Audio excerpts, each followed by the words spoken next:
Ah, he's late now. Now he's late. Let's see. Uh-oh, he's shirtless. There he is. Hello, sir. I I just wanted to see your face, not because of the shirtless thing. Shirtless was yeah, shirtless was not intended, but I just wanted to see your face with me actually arriving on time. Okay. Because Well, as you know, last minute Larry, that's what I am. And so last minute that of course I've just stepped out of the shower. But I thought if you don't mind, we could have a quick chat before we launch in. Also because the reason, as you can see, whenever I'm in last minute Larry, this is what I do. Because you're not a last minute guy, are you? well, it depends on the situation. Sometimes I am, very much so. Really? You know we're live streaming now, right? Yeah, that's cool. No, that's cool Okay. because, as you know, part of my sort of narcissistic sexual four grand plan is that some crazy woman, crazy, but not crazy, crazy, like sort of like interesting crazy, but also quite Yes. grounded. Basically, the female version of me is going to see my videos on my channel on Idiotville and fall in love with me and come and rescue me and marry me. You know, that's the sexual four fantasy, right? I think that's a realistic goal. Well, it worked for cover. Actually, talking of, did you know this? I didn't know. Right. We're So, talking Kaveh Zahedi, the filmmaker. yeah, covers the heady. Let me try and actually work while I talk because I'm also making pomelo tea. Look at that. Wow. Okay. Oh, well, I've Yeah. got mine too. I've got mine right here in the Oh, Gemini amazing. mug. Amazing. Yeah. So cover. Um, I don't know if you ever heard his. No, you're not like a bit. I mean, that's more Tomic, isn't he? He's more of a big cover fan. But anyway, he did this Yes. series called in. He does these like one a day series, and he did one. Was it last year? I think it was the year before, where he it was called something like. Oh, what was it called? Something like. It was basically him recording snippets of himself talking to people or interacting with people on a daily basis and then just posting them. And I mean, and of course, cover being cover, one of those so excruciating but kind of also fascinating, right? Was of him actually having sex. He actually recorded himself having sex with his girlfriend. It wasn't just that, but it was sort of, anyway. Put that link in there somewhere. But Yeah. his girlfriend at the time, who was this um, uh, yeah, really cool, interesting, and also, pretty unhinged, I would say. Kind of figure. When I say unhinged, that's not a judgment, but a kind of BPD gal, let's call her that. Um, Oh, I'm familiar with that type. Yes. right. And but she was hot, and that's all good. So understandably, and like 30 years younger than him. So so Cover would do anything to keep this woman sweet, understandably. But she had basically found him, chatted him up, stalked him through, I don't know, through one of his multifarious um, narcissistic art pursuits. Slime trails. Exactly. Exactly. Ah, yes. How are you doing today? I'm making it. I'm surviving. I'm limping to the end of the finish line. Really? One of those? Is My it like my my break starts January 23rd, which I guess is next week. So right. nearly there. Yes, of course, because it's Chinese New Year, isn't it? Yeah, we don't celebrate Jesus' birthday here, so I haven't been off, since summer basically. Yeah. So our long break starts in my case the 23rd. Ah, Chinese New Year itself is the 29th this year. That's the interesting thing about that lunar calendar. It varies from year to year. It's not like Christmas always December 25th. Chinese New Year could be any day in January or February. Yeah, and how long then does that last? I mean, Uh, if that's like your version of the Christmas break, what does that yeah. entail? Again, that varies from year to year too. This year, I've got about 3 weeks, so not bad. Cool. Are you going to do something? Are you going to kind of, is this also a time for you to start knocking into shape a particular one of your multifarious Renaissance Gemini projects? That's the hope. We'll see how productive this time off is because, there will probably be some traveling on a small scale, a day trip or two. But yeah, that's the hope. A lot of things on the agenda. We'll see how many I can cross off the list. Yeah, well, hopefully our chat today. Sorry,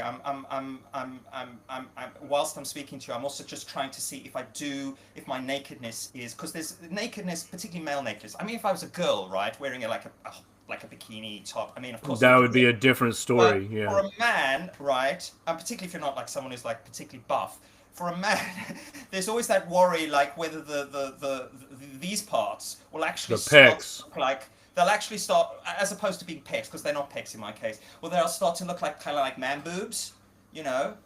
Um, You're not there yet. Don't worry. but the light catching them in a certain way, perhaps, right? That would be the worry, and that's not what I'm going for here. I'm not. That is not going to get all the ladies on the live stream hot. How many ladies are currently on the live stream? At the moment, it looks like zero. So Damn! Did they click on catch a sight of my emaciated, withered old man chest and go like, fuck no, I'm out of here. This is too weird for me. I don't know. I don't think there was anyone to leave. There was no one in the chat to leave the chat. I don't think. That slightly gives me a bit of like a kind of the sort of I'm getting hints of Joseph, Jason Donovan playing Joseph in Andrew Lloyd Webber's Joseph and his amazing Technicolor Dreamcoat. There you go. Are you a Lloyd Webber fan? Not really. I'm not sure. I don't think I've ever even seen like Jesus Christ Superstar. Yeah. Uh, so I'd have to say no. But maybe that's just because of my lack of exposure to his work. Well, yeah. I mean, his work is very sort of populist and slightly dumb, but it does. Damn, that man can write a good tune, and that was one of the first musicals my grandparents took me to see when I was a child. And so I have a kind of a very nostalgic, sentimental. By the way, I'm getting this is me getting frozen bread out of the toaster, out of the frozen toaster here. Mm-hmm. Jesus. Anyway, I was hoping Tomic would be online because I could imagine him being amused and potentially bemused by these kinds of last minute Larry shenanigans. He said he was going to be, but I don't see him in here. Tomek, where art thou, brother? Oh, brother, where art thou? I need him to be here because only his ever-loving gaze, his Hare Krishna gaze can dispel, well, not only, but potentially Tomek's ever-loving Hare Krishna gaze can dispel the superego that's always shouting in my head, shouting verbal abuse in my head. What's your superego like? Because I mean, we are going to be talking about art, and that's a struggle, isn't it? When you're a content creator, what would you even call that part of you that goes? Because there's a part that goes like, oh, this is an amazing idea, and then I would call that the creative idiot. And then there's the other part, the editor, the superego editor, that like Yes. where it's like, You thought that was interesting, funny, blah blah blah. You. Well, I would say it's my greatest enemy. It's what slows me down. It's what prevents me from being more productive. But at the same time, I think it's an important safety mechanism because I find that when I rush to release things before I'm perfectly satisfied, I'm full of regret. Case in point, I felt kind of rushed to release this novelette, Flansday. Notice the shameless self promotion. No, promote away, promote away. Yeah, I felt a bit rushed to release it, and the paperback version. This was long ago, probably 2017 or 2018, and when it came out, I noticed a lot of typographical issues that I was very displeased with. So I learned an important lesson there. Do not publish until you're, I don't know if I should say 100% satisfied and certain, but damn near.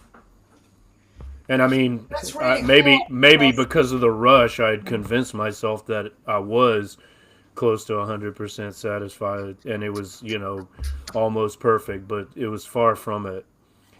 I don't know. There's something in me that can recognize when I'm being rushed unnecessarily. Now with a live stream, hey, anything goes. But we're talking like book publication, album release. I mean that. Since we're going to talk later about music, that's an issue. I'm hypercritical of my mixes. Oh, you got the soya, okay? Yeah. Go I'm on. Yeah, you're hypercritical. critical of your mixes. What's Yeah, wrong I'm with mixes? hypercritical. I don't know. I haven't. They seem like pretty good mixes to me. No, well, there's nothing anyone else would notice. It's only things I'm aware of, and then I just won't until those things that I'm fixated on are fixed. I just withhold, so it causes me to miss deadlines, causes me to, delay. So it's kind of a problem that super ego critical apparatus, hypercritical apparatus, but at the same time, it's possibly a mixed blessing because I do tend to catch a lot of things, a lot of blatant errors, so-called mistakes, and solecisms and whatnot that others might not. So I don't know. Maybe that's my OCD more so than my super ego. Well, I would say it's also potentially, I mean, through the Enneagram language, I would say it's your self-preservation instinct as opposed to your sexual instinct, right? Because in my stacking, I'm like sexual first, then self-pres, and then probably social, or maybe the other way around. No, probably social last. Whereas, and I think the self-preservation instinct, the sexual instinct, in and of itself, is that ecstasy chasing, and it's almost like, yeah, it's like it's competitive, it's ecstasy chasing. It's almost like, no, no, no, this is really where the good stuff is. That's the Cave line. Cave would be saying that of everything we're going to record today, this here is actually the real art, as it were, Yeah, right. because it's not it's semi-performative, but it's not really performative in the way that, let's say, two people talking and like, oh, I've got to say clever things. That in the sort of the mishmash of it, that it actually captures something truly authentic and like poetic even about the human, the idiotic human buffoon, to use Yeah, yeah. your term, right? Well, yeah, this is the dilemma. How do you balance the spontaneity with the critical um, apparatus that wants to control? And maybe you can't. Maybe you can't. I guess they sort of need to be two sides, or maybe if you do have a very, very strong idiotic Essex instinct, I think maybe there has to be a kind of a way of saving yourself from yourself, but still, I suppose it's the how can you have your cake and eat it question, all right? Like, how can you still have the ecstasy and the untrammeled joy of just, I don't know, just going for it, right? Whatever that means, versus leaving something behind that's not just a big steaming pile of turd, even if it's got a rainbow-colored flag, sort of, implanted or something, right? implanted atop the pile. Yeah. Yeah, I don't know. I mean, maybe it's just a balancing of the Nietzschean, Dionysian, and Apollonian, right? Like you want to somehow meld those two forces to create the ultimate artistic expression. I think that's maybe that's actually, if I had to formulate it, maybe that's my goal. Like I don't consider myself a kind of beat writer, first thought, best thought. Yeah, yeah, yeah, Not always. Like it's much yeah. more. I'm too much of a Joycean control freak for that. Yeah, So but I don't know. And I mean, you've read it. I've like read 2 pages of it. But really, Finnegan's Wake, how much control was really going on there, as opposed to Joyce going, "Oh," just like a lot, a really. lot, absolutely, yes, yeah, a lot of research into multiple languages. I'm No, no, no, sure. no, sure, I in mean, that sense, but actually, in terms of the finished product, how much did Joyce actually think? Right, the reader, well, because how much? I guess how much of his editor head was on there. We're going like I this is I good. think that that's never absent from anything he did. I mean, Beckett actually helped him transcribe some of the wake. Like he would dictate it to him because at this point, what's that?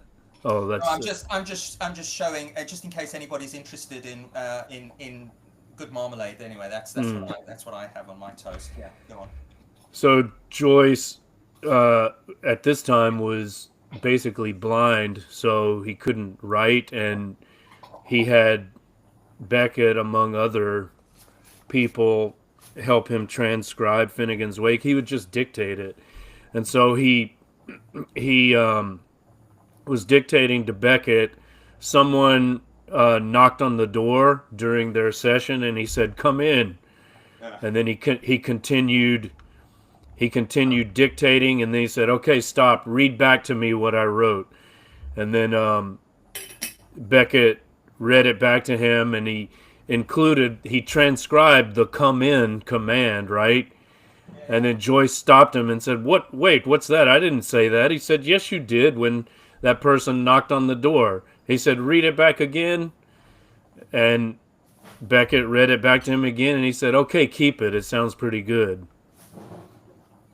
So he was open to the random and the spontaneous, but he still utilized his internal editor, his critical apparatus. He insisted like that it be read back to him, and he could have said no, but he thought, oh, it actually fits so good. So I think that's how he worked, and that's similar to my process too. I'm very open to the random and the improvised and the spontaneous, but I have to listen back or read back whatever it is to make sure that it works and that I like it. Oh, sure. Yeah, absolutely. You will see eventually, since you're reading Ernest Games, Yes.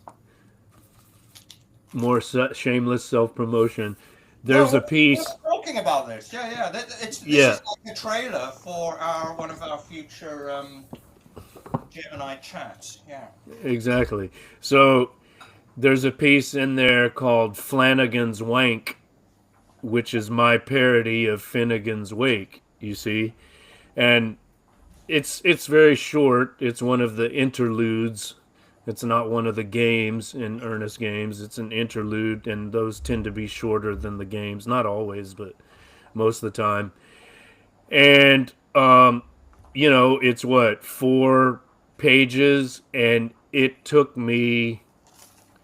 And it's it very faithfully emulates the style, and I imagine the process too of the composition of Finnegan's Wake. And it's, you know, maybe the initial impulse is somewhat spontaneous, but the editing takes, 10 times as long as the initial burst of inspiration. And I have no doubt that it was the same for Joyce. Yeah, and I would say maybe, or I think it should be this way, maybe, and maybe you would agree with me. I don't know. I think maybe it should be that way for everyone for everyone is, well, let's just call them, for every content creator, right? That that initial burst is something you want to then do something with. It's like that initial shaping of the pot. I most of my Instagram account is basically tea porn and also teapot porn, because I just love watching those, watching people making those Chinese teapots and the skill and the artistry, right? And yeah, it's almost like you get that initial shape going, but that's only the first 10 minutes of it. I mean, the next 3 hours or whatever is actually that fine, the fine work and and then when you see someone doing that in clay, it's just so amazing. And I think a great analogy for really what anyone is trying to do when they're making content. And also with clay, let's just remind ourselves, supposedly that's what the good old Lord upstairs was doing with us, like, just throwing down some fucking clay and then like, what we would do with this thing, Yeah. Right. I'm nearly there. I'm nearly there. Sorry, this is just to give you an update. I'm like 5 minutes away. Just got to put on some trousers without revealing my nether regions. And I think the pomelo tea is doing good. Look at that. There's the pomelo. Oh, can you see it? I don't know. Okay, yeah. I'm very. Let me show you the jar. Let me get the jar. Yeah. I'll show you the jam that I use. Oh, please. I couldn't find that even on Amazon. It's crazy.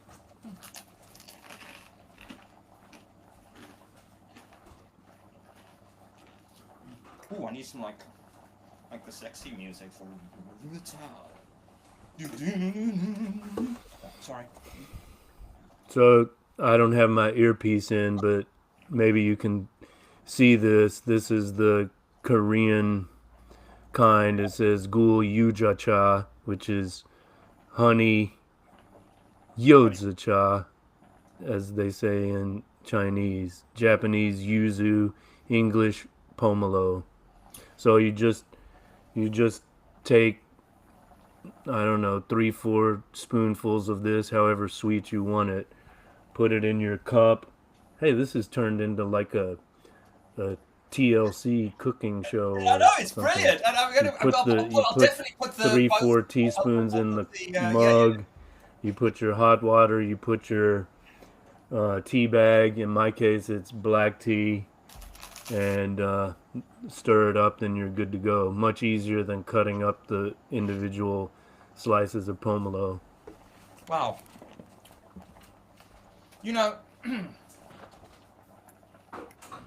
Because I've become such a fucking tea snob in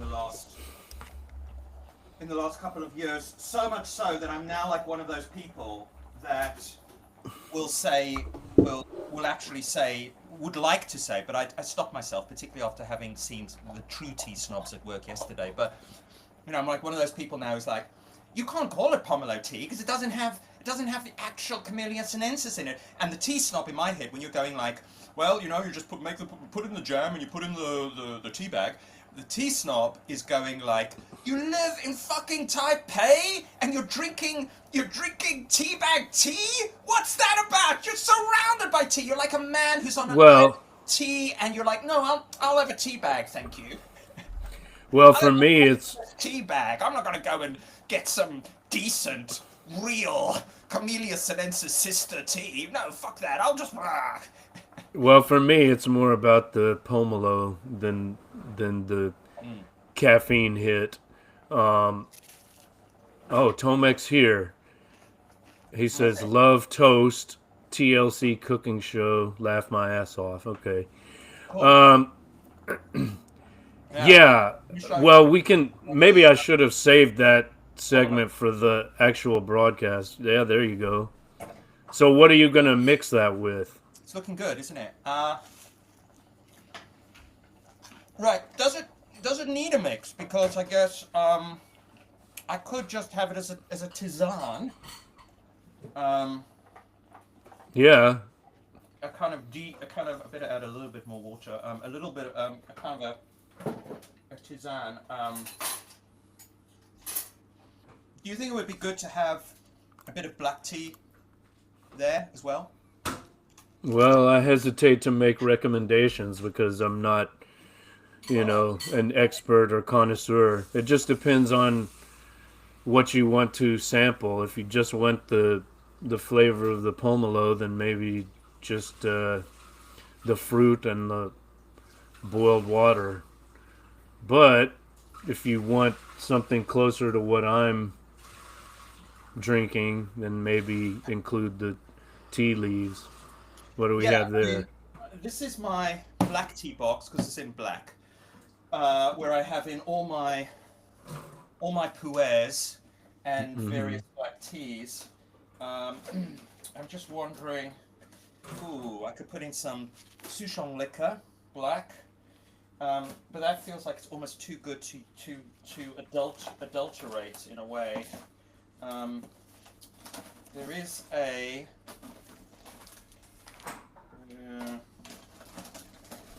But you know what's interesting?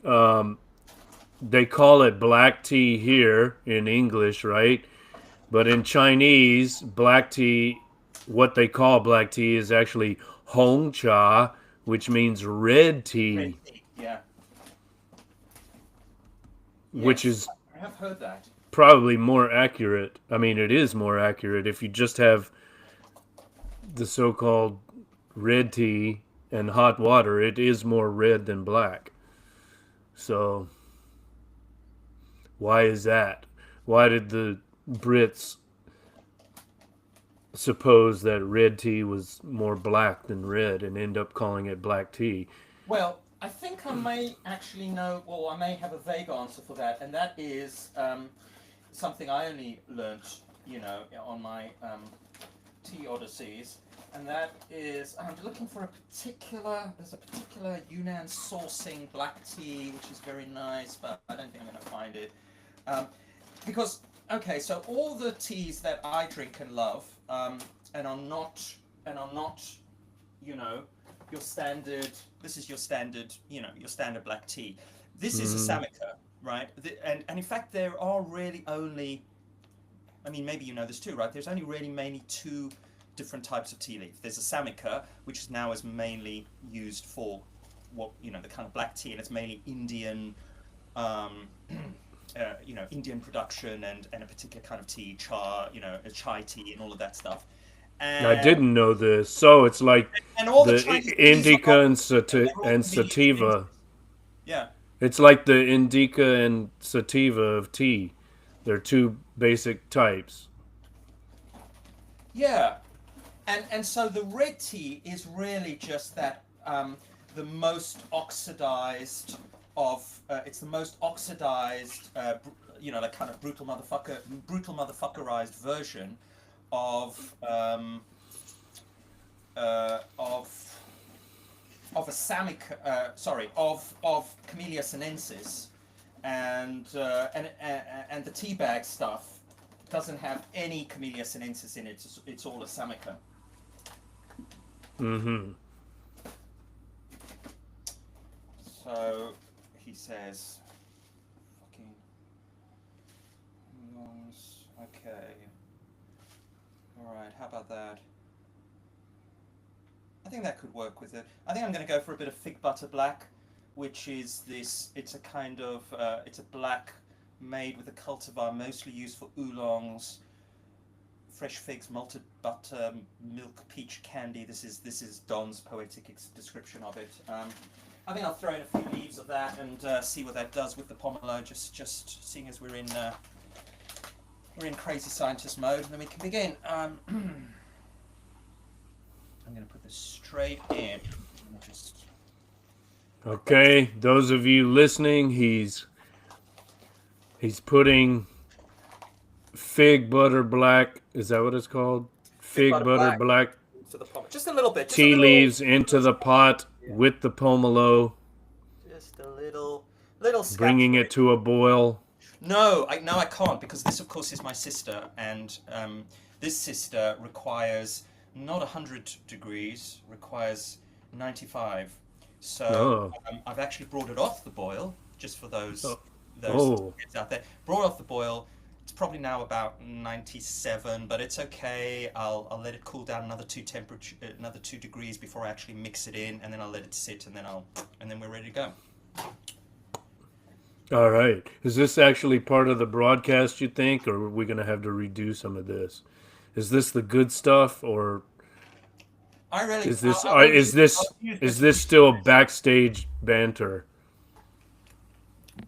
Well, it's kind of interesting that it's come up again quite spontaneously, because my new idea for sort of trying to have your cake and eat it, right, is this kind of shortcuts, deep cuts idea. And actually, I don't know if Tomic's still there. This is thanks to Tomic, because he was using this phrase deep cuts, right, the other day when we were talking on WhatsApp about GPT making suggestions for artistic works, which it's really bad at. I mean, I don't think it's very good at doing that. And Tomic was saying, yeah, but can it ever really give you a deep cut? I mean, if you sort of say to GPT, I want a song that encapsulates the frustration of the human animal that is trying to be X but failing or something. Is it and give me a deep cut. Is it going to come up with Pavement's Zurich is Stained, which of course is the perfect example of that? Steve Malcolm is going, I'm trying. Do you know the Slanted and Enchanted album? Are you a Pavement fan? No. No, not at all. Oh, man. What's it called? Pavement's what? What's the name of the song? No, it's not Slanted and Enchanted. It's on there. Oh, Jesus Christ. The Pavement are canonical for me, and I can't even remember the album. I think it's called Zurich is Stained, and it's on their, it's on their. This is literally like you forgetting the name of like your favorite Mishima. Right, yes, it is right. Slanted and Enchanted. Of course, it fucking is. Slanted and Enchanted.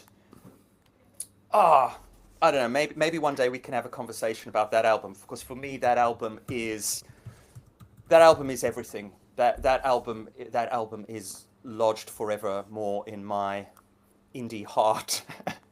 But anyway, that song, I'm trying.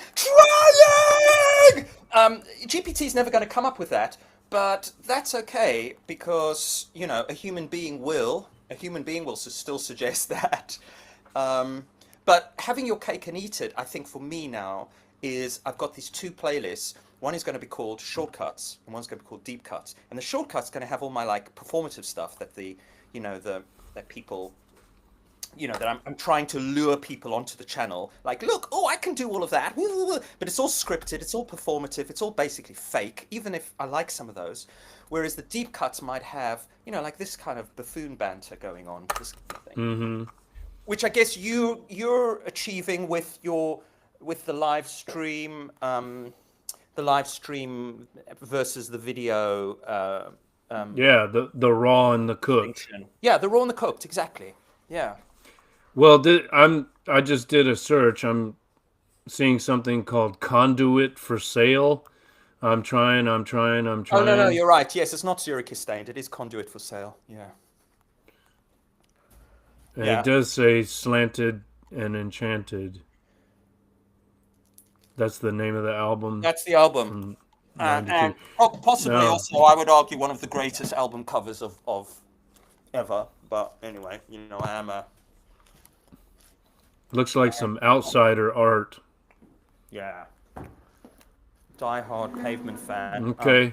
That's going in the show notes, Cool. and I'll have to listen to Yeah. it. Yeah, I think I don't know. I mean, we'll talk a bit more about your music, but in a moment. But I think you might enjoy that album. Yeah. Right. Okay. Here Let's just find the perfect angle. Is that the perfect framing here? Good enough. All right, it's almost showtime. I'm looking at the back wall. There's the Fool and the Magician, let me some hexagrams, some books on the bookshelves. I just need to get some socks on because, being now as you are, as I discovered the other day, my Gemini twin, a 53-year-old man, born a 53-year-old pig, Chinese pig here, not, but maybe a pig in other ways too. 53-year-old pig. That you start having all these like health complaints. If I don't put like socks on, my toes will fall off, and that kind of thing. What's your 53-year-old health like? At the moment, I feel okay, but that wasn't the case for part of last year. I had some movement issues. I was really stiff and feeling like I guess you could say neurological issues. Like I realized I needed to start doing some planking and some stretching on a semi-regular basis because I was getting very stiff and feeling a lot of pain. But it's better now. I feel okay. Yeah, I mean that's the thing, right? I mean that's interesting. That should come up when we're talking also about making content, promoting content, blah blah, as we're going to do, because you've got to keep the machine in order. You know what I mean? I mean, you wipe down the keyboard, or whatever. That sounded a bit naughty, but anyway, not because there's been any ejaculate on that. Just to make it clear to everyone watching, just because that's what happens. You got a keyboard, gets. This is a family show. That's right. Don't go there, Tomek. I know you and your sordid, depraved mind. You were like, yeah, it's like the Beavis and Butthead guys. I know all this stuff on the keyboard. Right. But so you do that, and yet, of course, we sometimes treat our bodies not particularly with much compassion, shall we say? The body is the temple. But, it's not yeah. the temple, you could say, but also the body is the machine, right? Like if you want to. Oh, for sure. Literally the soft machine. Yeah. Is what Burroughs called it. Yeah. Yeah. It is. So right, I got the socks on. Cool. Okay, and so all I need to do now is strain this mofo. I tell you, I am so kind of excited to taste this tea because I've never tasted pomelo before, although when I was cutting it I tasted a bit and I've always thought it would taste like grapefruit because it looks like grapefruit. Well, it is. It's called the Chinese grapefruit. But it doesn't taste like grapefruit. Well, no, not exactly. I mean, it's very good just as a fruit. If you just peel it and eat it or slice it and eat it, it's quite good. Very juicy, very good for you. But I think maybe if you didn't put the honey, it's it's going to taste vastly different from what I'm drinking because the honey, the sweetener, is an important ingredient in the concoction that I usually drink. I don't think I've ever had it just with like fruit slices and a bit of leaf in it. Yeah. So it's always from this mass produced jam, which, Korea seems to be even here in Taiwan, mostly people buy the Korean stuff. There are some Chinese and Taiwanese made brands, I think, but if you like go to a cafe and order a pomelo tea, or as they call it here, um, mi yo hong cha, it's like a honey pomelo black tea. It's going to be with this Korean jam. Okay, so they don't. So it is specifically a kind of the jam tea. The jammy tea is more of a Korean thing than a Chinese or Taiwanese thing. Well, I mean, it's now like it's very popular here in Taiwan. You can go to a Moss Burger, you can go to a Dante, they call it Dante Cafe. You can go. Who else has it? Dante, as in the Don, or Dante, as in Dante, as in Dante, yeah, paradise Paradise. Dante, but they say Dante. I don't know why they don't Why did care they call about them the Italian poet. after Dante or Dante? I don't know. They probably just picked an Italian word that they thought sounded European, Oh, nice. trying to create that European vibe for the Asian clientele. I like, I don't know, for whatever reason I like that environment. It's much better than Starbucks, for example. Starbucks has its own version of it, and it's like the worst available. The Moss Burger and the Dante, those are the best options for this kind of thing, in my humble opinion. But you can also make it at home if you buy the jar of jam yourself. Yeah, I wanna try and find some of that jam. Um, I'm surprised you found the fruit. Was that just at a regular fruit stand, or? oh no, the fruit is readily available. I actually just bought it in my local supermarket because I'm so Okay. last minute Larry. I was intending to go somewhere like a proper fruitery establishment, but yeah, just Morrison's. They stock them, so it's all good. They're quite expensive though. They're like £2 for a single pomelo. Well, yeah, I'm not surprised. I'm sure they had to import it. Yeah. Sorry, I'm just to explain because I'm sure like Tomic is like, what the fuck is Steve doing? So this first round, this is great because it gets me to tell you what I do for breakfast. First round is always the marmalade round, right? And that is on just white sourdough. But then the second round has to be peanut butter, and I would suggest again, we're not being sponsored here, but fuck it. Manny Life, dark roast. This is the brutal motherfucker. It's also got 3 of those great stars. I don't know if right. We have the great taste people. Whenever I see that I am totally a sucker for those stars. It's sort of like, oh, this is like the special stuff. Anyway, won't go into that. So that, but then, as you could see, I had to get out my kitchen safe. I don't know if you've seen one of these before. Because, do you know one of these? Have you seen these? No. So of course, it was invented in America for, obese and weak-willed Americans, and it costs. Guess how much this little piece of shit costs? It's just a piece of plastic, and it's got a little thing on the top where you can set a timer so that for a certain amount of time, so that it, can say like, okay, close this for 8 hours, and then it'll open in 8 hours. Guess how much a this costs? hundred bucks. Yeah, pretty much. Yeah. Um, even though it probably, cost price is 20. But what I do is, this is one of my crazinesses, or my attempts to be sane, is that there's something I really like, but I know that I don't really want to, be tempted to have it. I sort of will lock it away. I've got like a special cupboard there, and then I put the key in this box Hmm. and set the timer forwards for a time where I will no longer desire this thing. And that's the only way I can basically have anything that tastes good in the house, because otherwise I will just, because I'm just an addict, basically. I'll just be like, oh, I've got to have that now.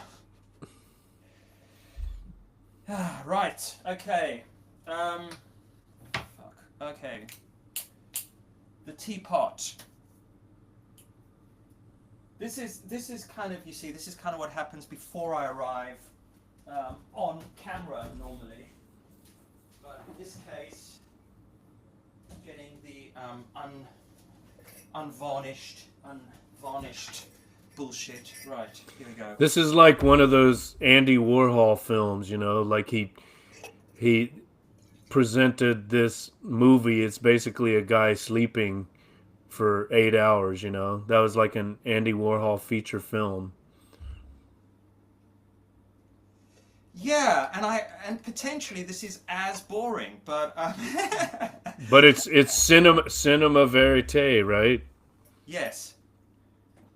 Yes. The real shit. So, I mean, It's the real shit, but you could also say, I mean, hopefully once I've edited down a little bit, that it might actually be the only truly authentic, or the most authentic exchange that we have in the next hour or so, because I'm doing other stuff. I can't fully focus on my egoic formulations. So, but we are at the same time we are aware that we're being filmed, right? Like exactly. I'm not openly picking my nose, or at Right. least I'm not trying to. I'm not like nodding off, not yet anyway.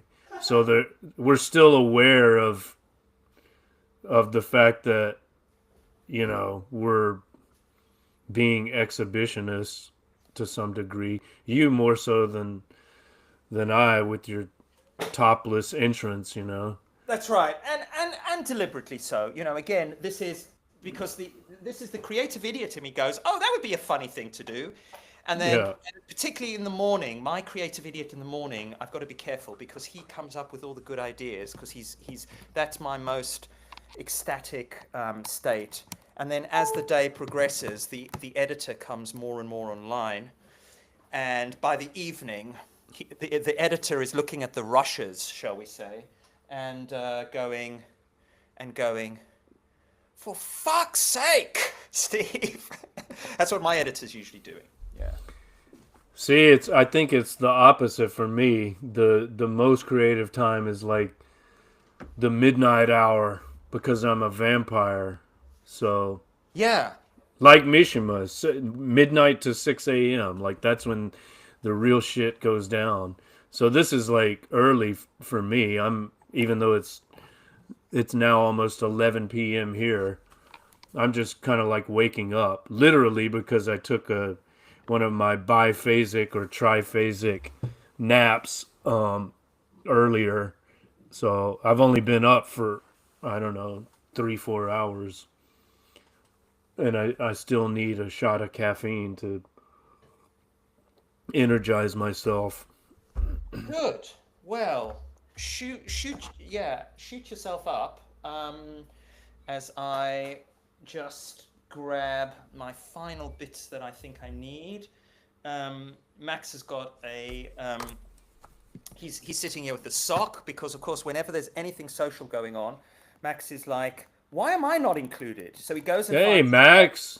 right, and he's like, "Come on, guys, this should be really about me." It should. We should let's take a brief moment to have a little chat with Max, or you can speak on his behalf. Yeah. What do you want to ask him? So, well, I mean, I don't know. Does he have some poodle in him, or what breed is he? Where did you get him? Is he a rescue dog, or tell us your? He's looking off to the side, like I know I'm being spoken about. It's very Right. rude that you're not asking me directly. So Max, tell us your history. How old are you? Where did you come from? How did you end up living with Steve? And what is it about that sock which is so fascinating to you? He's just blinking. All right, yeah, all right. It's hard to talk here, Mark, with my fucking mouth full of fucking sock, sticky sock. But I like the sticky sock. Okay, so deal is, been around for 10 years with a fucking idiot. He found me in a pet shop.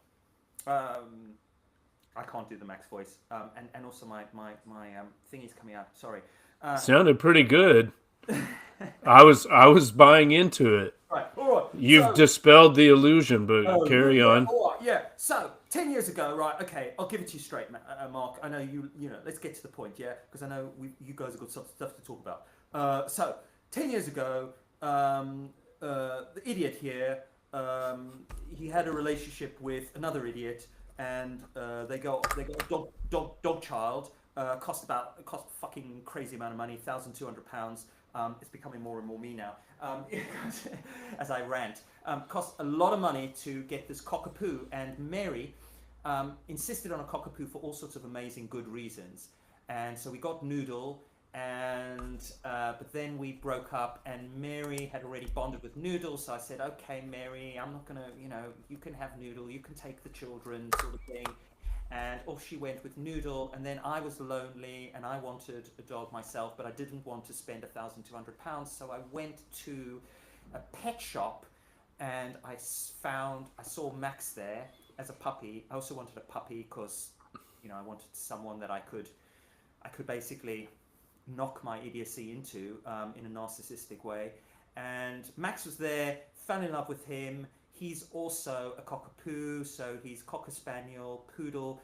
But I then found out later, a year later, that this pet shop had been up to nefarious dealings with puppy farms in Wales. So Max is actually Welsh.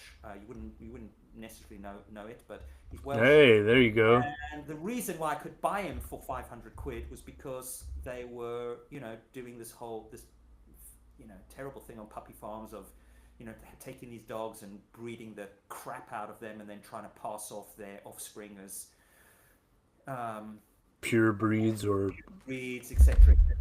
And that's also why the backstory, the long story, but bring in the violins for why Max is now in his full Joycean adulthood, because he is blind. He's fully blind. He's gone blind in the last year and a half, and simply because that breed, that mix, are prone to it unless you are a decent, moral, upstanding breeder and you get your dogs checked out for that dodgy gene.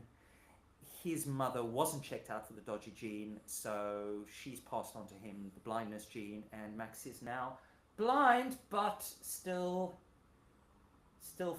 fighting it. Oh yeah. Well, I mean, I told you earlier today about QQ and Momo. They were both blind for, I don't know, the last Oh, I didn't know they were blind. 2-3 years. Oh yeah. Well, QQ, who just passed last month, he was blind and deaf, and I mean he had like bone cancer. I mean, he was just kept alive with morphine for the last several months. So yeah, it's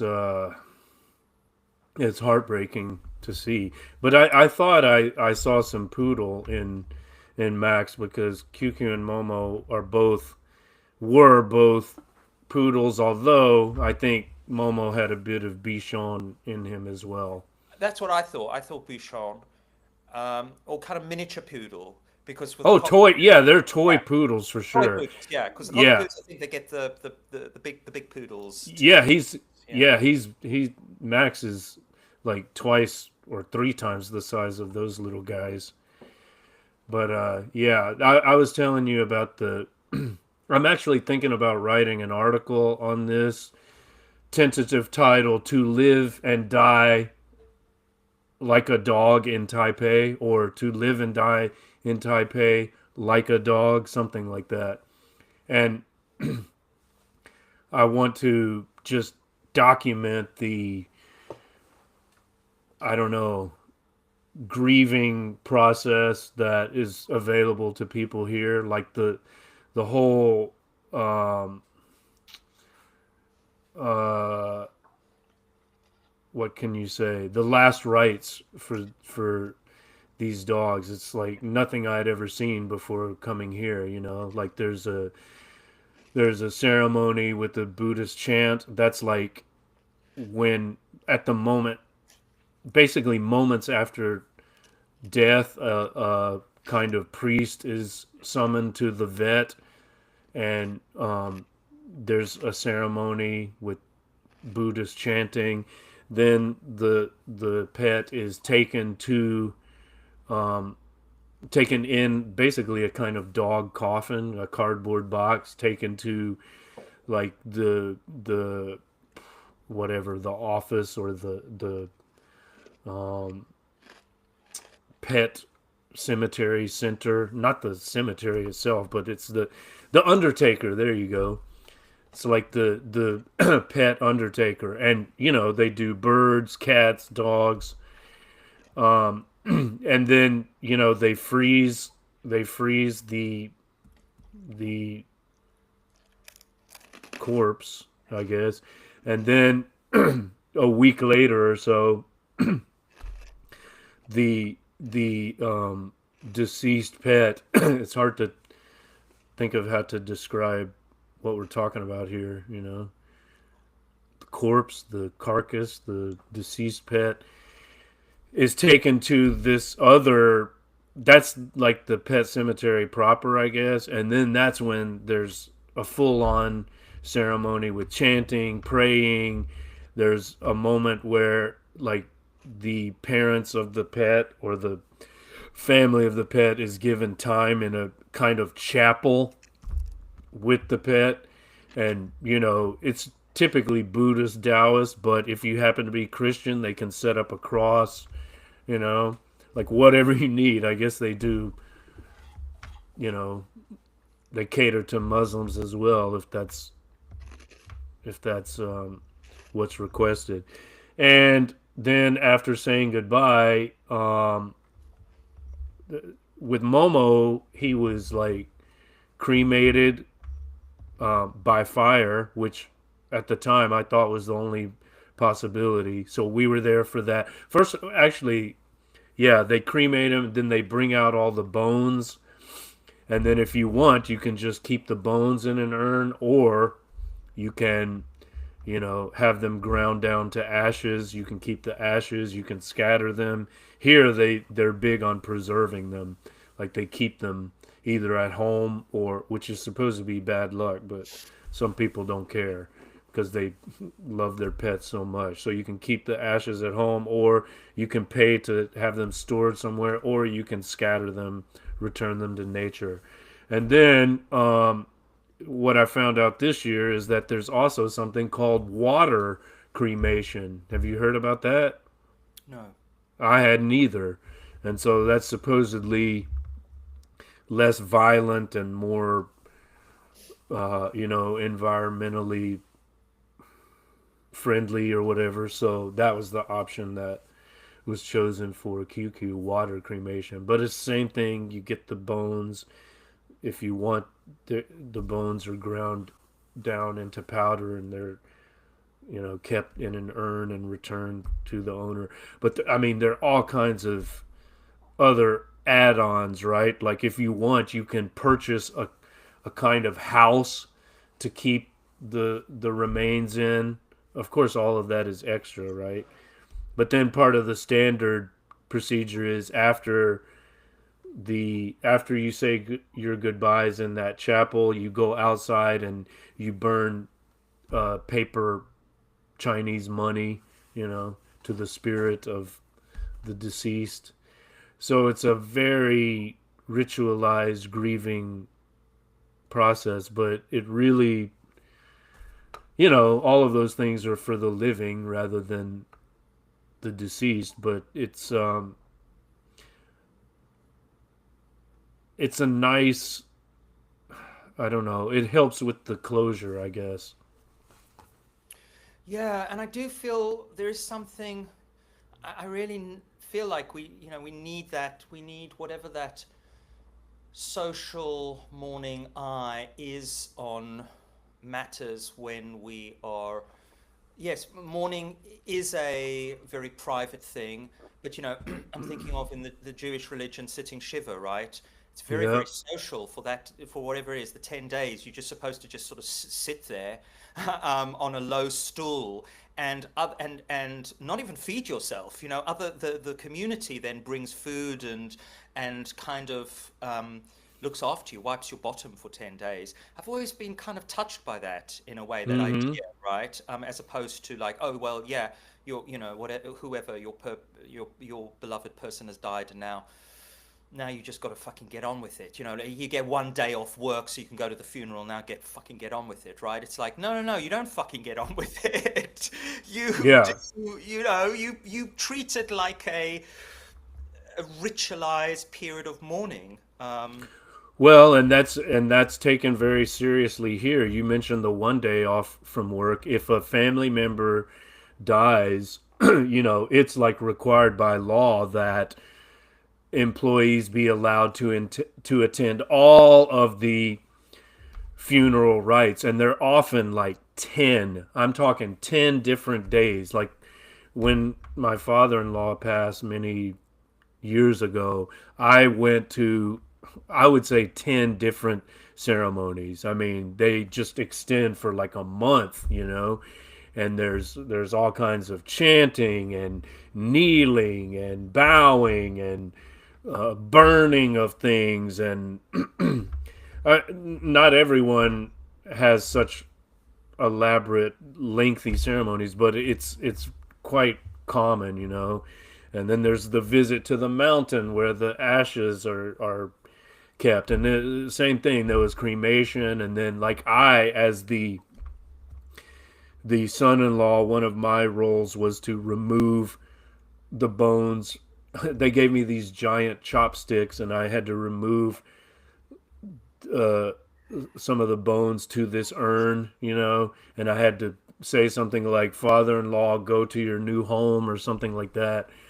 Um, Culturally, just extremely interesting for one thing, and also in many ways admirable. But at the same time, it was like, what the fuck, man? Like, it's so lengthy. Oh, someone in the chat says that's the culture here. Yes, that's true. But I mean, it was like, let's get on with it. But at the same time, if an employer tried to prevent an employee from attending one of these ceremonies, right, that was officially scheduled, that would be a big no-no. Wouldn't that employer would be in trouble. So Yeah, and to me yeah, I that was thinking of the Irish wake too. That's exactly. another. Yeah, you were Yeah, talking about Finnegan's Wake. So yeah. yeah, whereas the Anglo-Saxon people are like, well, come on, work, back to work. That's right. It's like, yeah. Sure. Here's your little commodified space to to to to do that. But then after that, put back on your socially performative mask and get the fuck back on with it. There is a Hmm. little bit of that going on, and also And I like, mean, it I is feel it like is melodrama, commercialized here. huh? It is commercialized here too. I mean, it's big business, like it's Sure. huge business. Exactly. Yeah. But you know, uh, okay, like that's the price that has to be paid. I mean, the funeral business is big in Western countries too, or English speaking countries, as Churchill would call them, right? But um, at least you feel, I don't know, maybe you can just say it's different. It's not necessary to make a value judgment, but I think there's something very moving and profound about the way those rights are handled here, and even for pets who are often considered, family members in a way that I won't say it doesn't occur in Western countries. It does, but it's like maybe taken more seriously by more people here, you know? Like I don't know what the law would be. Maybe you could even get time off from work for your pet's funerary rights. I don't know. Wouldn't surprise me. Yeah, I find that very moving and heartening to hear, and I really think you should. I think you should write. I think you should write that. I think that would be a fabulous piece. You know, I think I could almost see it also as either something. I mean, if you wanted to read it aloud, or you know, I'd be happy to read it aloud and kind of put it. I feel like it would be such a beautiful piece to have even on Idiotville, with images or videos Yes. of your of your dog children, right? So Yeah. it's like a commemorative piece, but it's not the usual one. It's like, you know, it's more yeah, it's deeper, right? Because the usual one, not slagging them off or anything, but you know, it's people going, you know, some lovely music, like sentimental music playing in the background, ming, ming, ming, ming, ming, ming, and little pictures, and they're like, oh, and here's Jupiter, you know, and I know that that's not going to be, this is going to be a work of art, whatever you produce, but also a work of art that, as all maybe great arts can sometimes do, that will, certainly for those of us who love dogs, will fucking make that person, not make, but invite that whoever the watcher is to not only learn something, but also feel some deep, tragic pathos. um, Yeah, well it is, and I do have quite a few pictures and videos. There's one in particular I'll just share the story about. This was when Momo passed, and he was cremated by fire, not water, right? So we actually went into the what is that called? What's it called where the cremation takes, crematorium, I guess is what it would be, right? So there's like, so he's in a box, the frozen corpse or the frozen remains of poor little Momo, and all the flowers and the cards, you can like write messages to him. I wrote, "Good night, sweet prince, and flights of angels sing thee to thy rest." Drop that card in, and then there were cards in Chinese. All of these are put in there with flowers and, I don't know, favorite toys or whatever. Then he's taken to the crematorium and put on, I guess it was like a conveyor belt, and then, the doors open up and there's this fire. And so he went in. I was filming the video, right? And then at one point, this flame shot up. It went like that, and it just immediately I thought, there goes his soul. There it is. So yeah. it was quite a beautiful thing to see. Yeah. Phew. I mean, he had been dead for over a week, so maybe that's just my Enneagram 4 drama queen Right. interpretation of it. But it was still, Oh quite a no, no. moving, yeah, I'm quite a moving ceremony. Yeah, I'm totally with you. I mean, because I have because so my social instinct is my blind instinct. It's my least developed. Although I am working on trying to develop.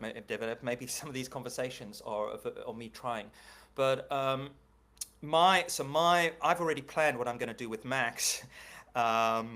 Talking of deep cuts, and my plan for Max, now that I have Idiotville, is that I've decided I'm going to live stream my burial of Max, and the plan is so my garden is, it's all clay. It's very, it's almost impossible to dig. It takes like an hour to dig like a foot down, and there's an apple tree there, a Bramley apple tree, so it's loads of roots and shit. But suffice to say, because I have, I re-turfed a few years ago, and I had to dig down like a foot or two, and it took me weeks. It's really, really hard digging. Um, But that's, of course, where I want Max to be. I don't want to give hand because of course what happens here, right, is the vet calls you and they say, oh, sorry, he's gone, or we've put him down or whatever. I mean, hopefully I'll be there for that. And now, like, yeah, what do you want us to do? We can like chuck him in a skip, or you can pay us £500 and we'll burn him and we'll put him in an urn. And I'm like, fuck that. That just feels, yeah, I know that's all that's available, but that just feels that's got nothing to do with my relationship with Max. And in fact, it's actually a desecration of that relationship. So fuck you. No, I'm not doing that. I'll take the body home and I'm going to do something with that body. And the plan is to, for me to dig the deepest hole I can fucking dig, even if it takes me 10 hours Mm-hmm. straight. And that will be also that will be the commencement of my morning, right? Because I don't know what state I'm going to be in. I doubt I'm going to be in a particularly cheery one, like whistling off to work. Hey ho, hey ho. It's off to dig graves we go. I mean, it's pure Hamlet more like, right? So the plan is to, yeah, take the pickaxe and start digging and dig a massive hole and live stream it. Seriously, that's going to bring in the social element. Whoever, you know, I don't know if anyone will watch it or whatever, but I mean, that will be a serious deep cut, right? Because that won't I'll actually, watch it. um, Yeah. you know, but like live stream me digging for 10 hours. It's like, I don't know, it's a fucking, some weird performance art piece as well. Digging for 10 hours and whatever I need to do, shouting, screaming, telling stories about Max, whatever, whatever it needs, I need to do in my melodramatic way. That's the plan. That's the plan. That for Max's when Max, you know, shakes off his mortal coil. Let's see what Max thinks about this. Max, you've been. What do you think? Patiently listening. What do you think? I don't fucking care what you do as long as I can sit here with socks and as long as you can give me get your fucking conversation over with and take me for a fucking walk. Okay, all right, Max. Good call. Good call. We're going to do it. All right, I have just sampled this pomelo tea, which is amazing, but it is so concentrated. I'm going to just add a little bit of water, and then we'll get going, right? Okay, we'll play some water adding music in the interlude here. Bit of water. This will be edited out later. Put it in the heater a little bit. Oh, there's still some background noise. All right. I also need to get a massive Sharpie to draw those lines.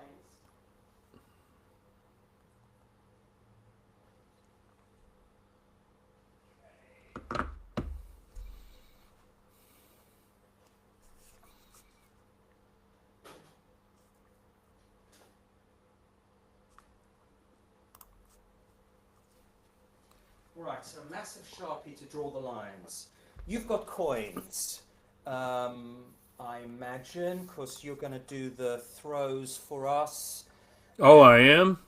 Oh, well, I can do it if you like. I don't mind. Yeah. I thought you were going to, so. Okay, that's cool. Do we need to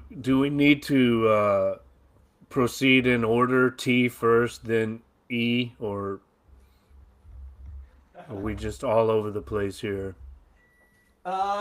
Yeah, I think this is the all over the place version. But but it's there is a coherence I feel to our. The editor is telling me. Editor's telling me in the headpiece. No, it's okay. It's okay. It's all good. There is a certain level of coherence to your incoherency, idiot. Right. Okay. It's coming soon, people. We're going to consult the Oracle in real time. You're going to see it happen. Oh yeah. Oh yeah. This is the I Ching. You'll see how it works. At least this particular version of it, our idiosyncratic consultation. Too dirty Lao Wai consulting the ancient Chinese I Ching. What's the Lao Wai? Who are the Lao Wai? That's basically just foreigner. Oh, right. Yeah, okay, cool. I think I'm all ready to rock. So I've got pen, paper. I've also thought in terms of looking up the judgment. I mean, I like I mean, this for me is the classic 1970s. This was on the bookshelves of when I was growing up, possibly you too. Um, Mm-hmm. was this also I've like, got this one. yeah, I know you've got the cards, but does this cover ring a bell for you? Was this around when you were growing up? Because for me, this Bantam, like a very like mass paperback Bantam copy with this cover was such. This was the I Ching. If I ever saw it on someone's shelf, I would pull it down and it would be this version, this cover. No, I mean it looks very distinctive, but it wasn't familiar to me before, I saw it last time or whenever that was. We did the texting episode on the I Ching. Yeah. Um, I'd have to do an image search for whatever version I was more familiar with.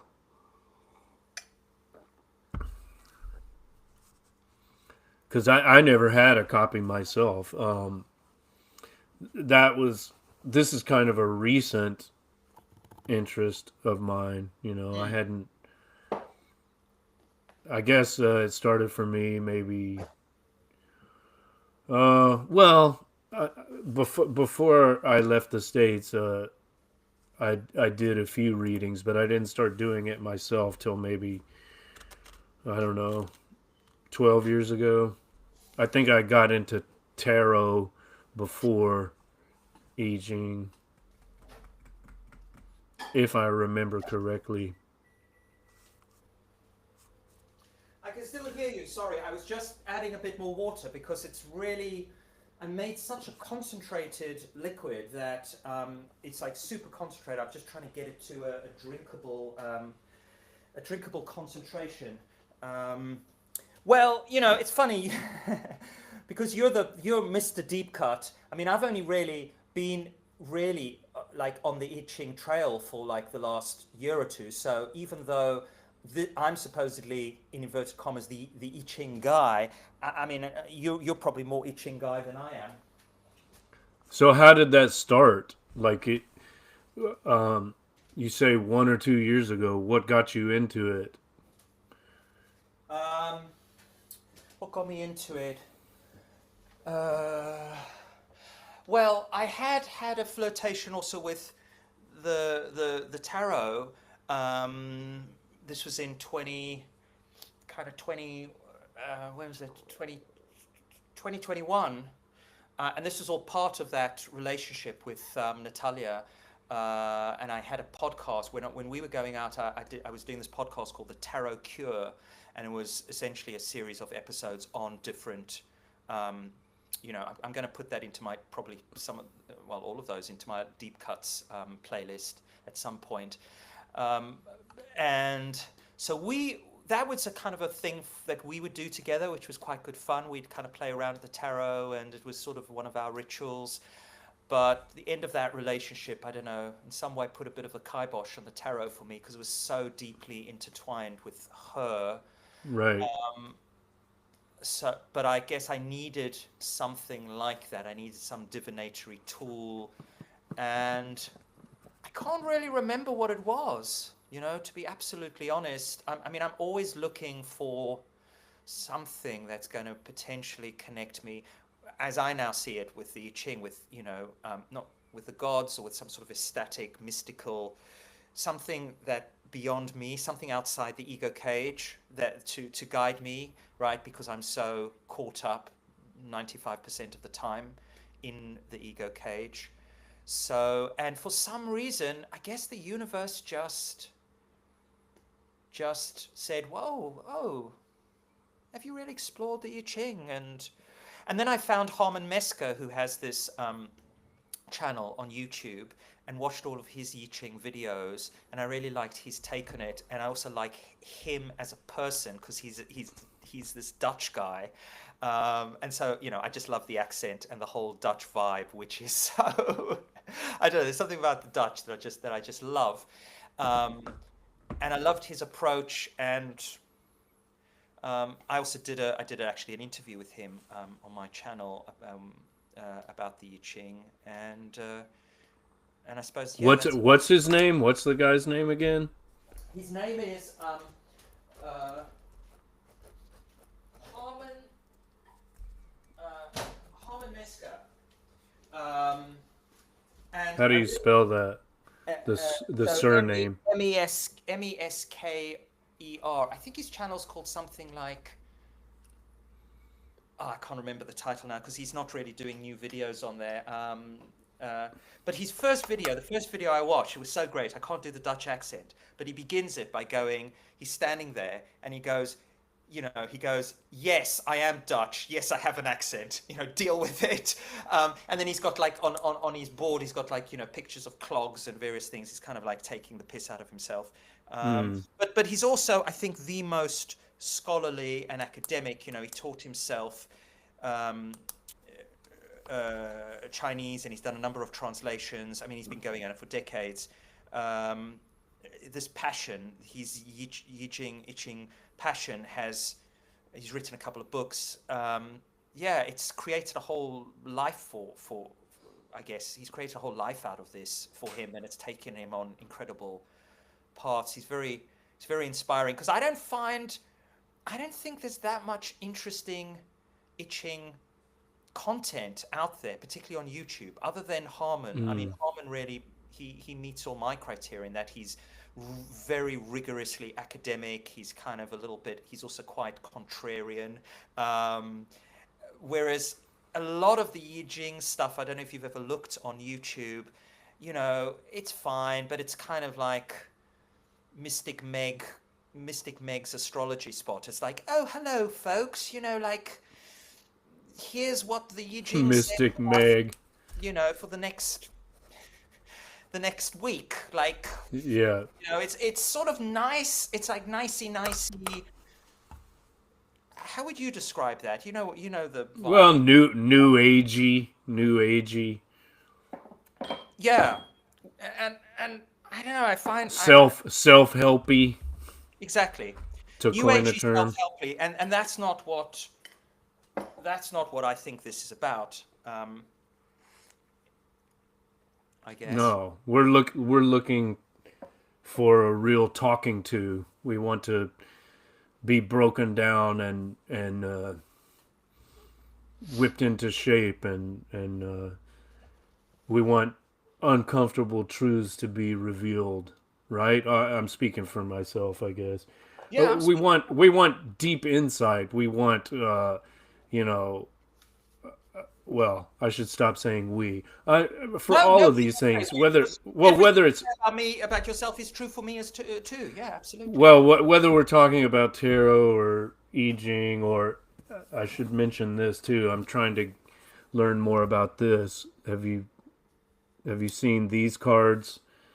It's not as friendly, not as easy to use. I've found, but maybe I don't understand it well enough. But anyway, and I've talked about wanting to get into runes as well, casting the Nordic runes. That would be interesting. But again, with all of that, it's not about fortune telling. It's really therapy. It's therapeutic. It's like trying, and same thing with Enneagram or any of that. It's like using that as a kind of mirror. I'm constructing a narrative.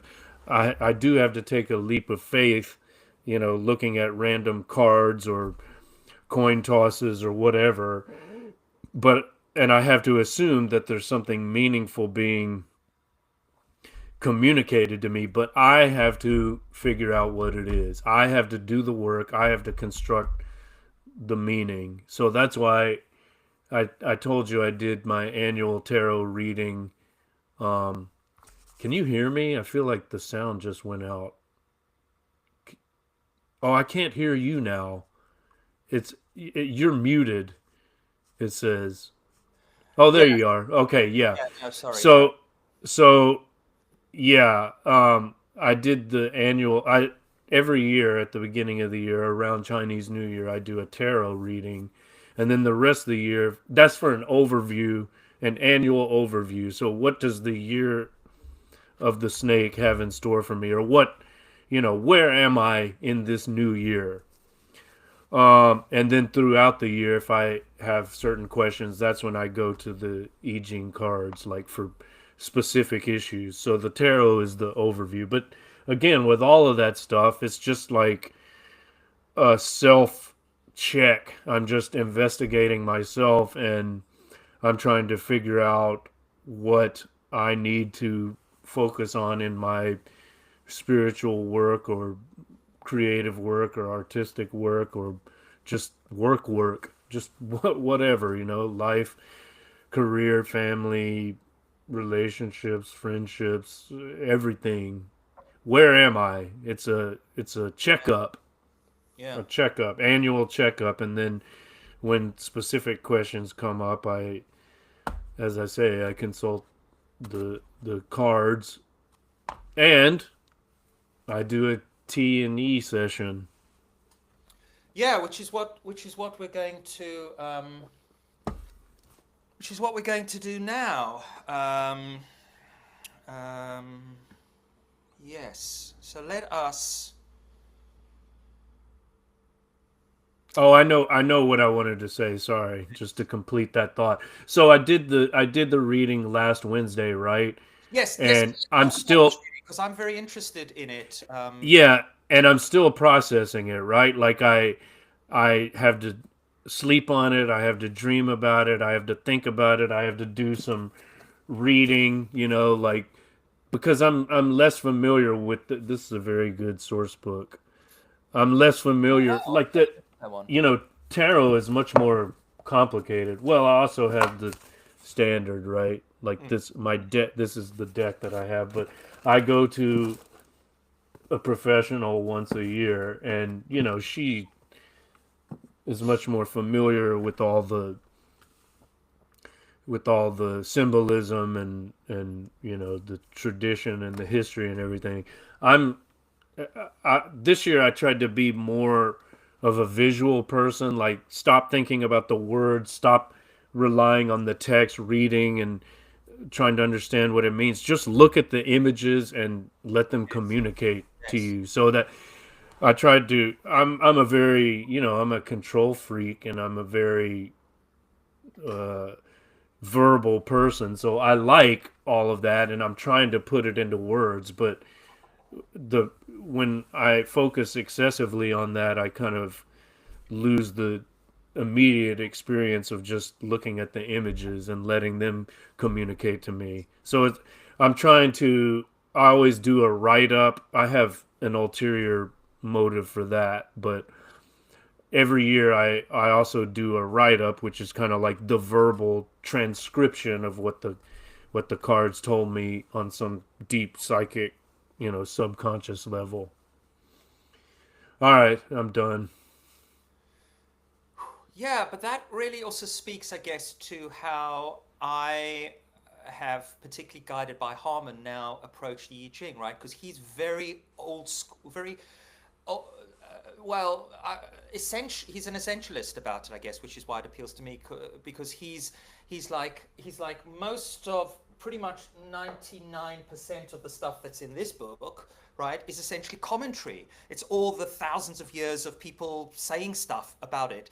But when you strip it all back, the I Ching are those two trigrams. It's this over that. Hmm. It's the lines and it's the judgment, and the judgment are like two lines, and the judgment, it always strikes me as kind of like a little piece of Ezra Pound. I don't know why, for some reason, I almost feel like Ezra Pound could have written the I Ching Hmm. judgments, and his line is, no, that where we've got it wrong is we get lost and we get, sort of, our souls get waylaid in a way by doing lots of reading and reading all the commentaries and doing all that Talmudic study, as it were, of the I Ching, whereas in Yeah. fact it needs to be more essential. It needs to be you throw the coins, and then you actually start, I guess, to put it into more psychoanalytic language, you look at the trigrams, and you start freely associating around those trigrams, and you freely Hmm. associate around the judgment, and that that is where the ancestors start to speak to you, and it's more about what it brings out in you Yes. through those free associations than anyone telling you, well, oh yeah, well, historically this means that and that means this and blah blah blah. Um, Yeah. and I find that very compelling, and I think a very sort of beautiful and authentic practice. You know. Well, and this is why I've been somewhat diffident about sharing these practices publicly because I'm not an expert, you know. I'm a buffoon. Like, what do I know? Like, am I doing it right? Am I using this the correct way? You've seen my little, I know. you Oh, I know, love those. my one page like consultation with Brilliant though. the it's like a form, you know, that Yeah. I developed, and then I just scribble on it and I draw the trigrams, and you know, I take photographs. Like, maybe a so-called expert would say, what is this dirty Lao Wai? What is he doing? He doesn't understand the tradition. Well, okay, sorry. That's what I'm using it for. The only thing that matters is, does it work? Does it work for me, right? Like, just as any writer has to find his own process, or her, excuse me, or their, sorry, process, you know, um, I think it would be the same with any other process, you know. Like, there's no one way to make music. There's no one way to write. There's no one way to paint. There's no one way to make a movie, and likewise, there's no one way to consult an oracle. I agree wholeheartedly. And on that note, I'm going to release some urine from my bladder before we start releasing the shit from our mouths. Uh, Okay, so I don't know. Should we have a quick here we toilet break? go. Let things Yep, run. Are you going to do that, or yep. because I'll take a break as as in well. true Mark and Steve and Tomic and Mark fashion, right? We've done an hour and a half of like throat clearing, but in a way, I feel like that was good throat clearing. There was some good shit there. And now we're going to go on to the more formal. Um, yeah. Okay. Mouth shitting, slime trailing. We'll be right back.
Right.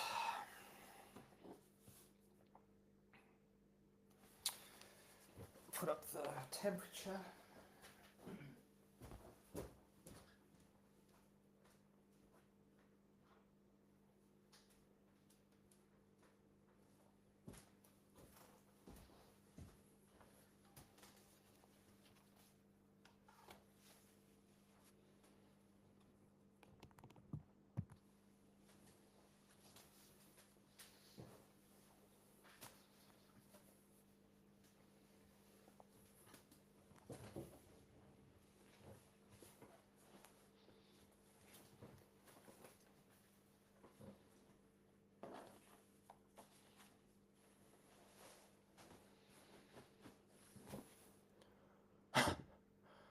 Who's that idiot? Right, okay, we've got that. We got that. Not ripe yet. Is this one ripe? No. The unripened avocado is beautiful to look at, but also recently I've been kind of putting them on the bookshelves, avocado and various other fruit, because they are, you know, I've got little teapots as well, and they are quite nice. I think books like to have, or my books like to have teapots and avocados. Look at this baby. This is my oolong pot. So this is just for oolong. Sorry, I was. And we're back. Talking to the live streamers about my teapots.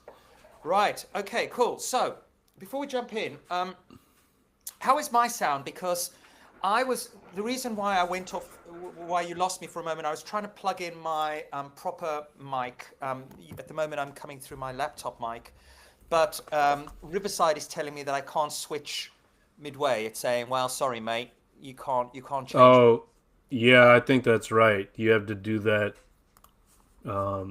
before entering the studio.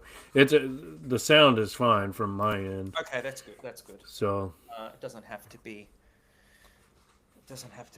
Studio quality. Studio quality. Okay, so why don't I do the intro, which will go at the beginning of the vid, but I'm also going to explain that, in fact, because we've done about hour and 40 minutes from the look of it, that I'm actually going to include probably most of that anyway, because for reasons I will explain in a moment, and then we can jump into the teeing and the yeeing. So I'll do the official intro, and then off we go. Yeah? sounds good. Yep. All right. So here's the official intro. This is what someone clicking onto this game. Oh, what's this about?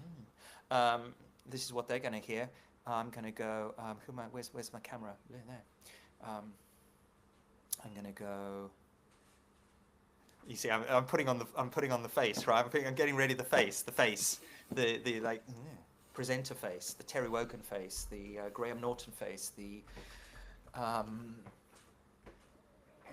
Colbert face, whatever. Game face. Game face. There we go. Game face on. Just like, you know, the sort of the. Right. Yeah. Okay. This is what I imagine you do every day when you put on the hat. You know. In a way, a hat is game face. Okay. So, greetings, folks. And welcome to another episode of Tea and Ye, where I sit down with someone lovely and lovable to drink some tea, and that would be Mark in this case, and consult with the Ye. And the new version I'm doing, as you may have noticed if you've watched the last few, is they bring a question, I bring a question. We ideally drink the same kind of tea, so we feel like, you know, the tea united in tea, and then we allow the ancestors to talk through us. And I am joined today with. I was thinking earlier how to introduce Mark Will. I know it's a cliche, but I'm going to use it anyway. I say one of those true Renaissance men, Renaissance artists, content creators, musician, writer. Um, what's your line? I was trying to quote from your bio. What's the line you gave? Author, songwriter, and publisher in permanent exile, That's currently it. based on the island of Taiwan. Permanent exile, currently based on the island of Taiwan. You know, when I was sending my friend Rob to your channel the other day to watch a few things there, and he looked at your description, and he said, "Oh, I feel like that could be like you. That could be a description of you, Steve." I was like, "Well, okay. Let me explain. We are both brutal motherfucker Gemini pigs. Break that down. You know, we're both Geminis, born in 1971. What, 5-6 days apart, right? You were Something like that. I'm May 30th, you're June, I'm what? June the 5th. Yeah, so Uh, 6 and days. Yeah, and we both seem to have well, there's lots of connections. The more I speak to you, the more I realize that there are lots of interesting connections. So yeah, I sort of see you as like a Gemini bro, I think. That's like my loose version, but also somebody who is out there making art, aka content, aka general human buffoonery, absurd buffoonery, but in a very serious, intense, passionate, and sometimes buffoonish way, which I really identify with and love and respect and admire.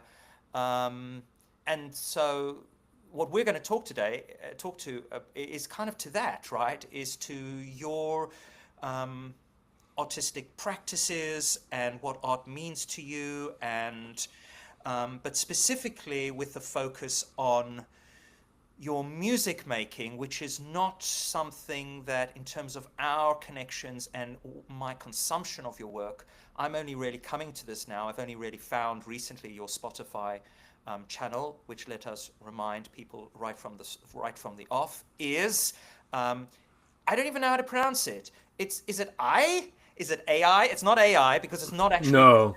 but it's square Well, brackets. It's yes. square bracket AI square bracket, right? If you want to look It's for it on a Spotify. it's a phonetic transcription, so according to the IPA, that would be I. So it could be the All the right, as in I. ocular. It could be the first person singular pronoun. It could be the ocular organ. It could be AYE, meaning yes or Right. forever. It could be German, the German word for egg, EI. It could be, the Spanish I. A lot of different Yeah. meanings, but and it, on a fundamental level, it's just a sound. The band, so called, is focused on sonic alchemy, so maybe it's just the sound. The problem, however, is that since that name was chosen in 2016, it's more and more come to be associated with, of course, you said it, AI. And I've realized that a lot of people finding the music either on my YouTube channel or on Spotify or whatever, they probably think, oh, this is just some AI bullshit. And so that it's like Yeah.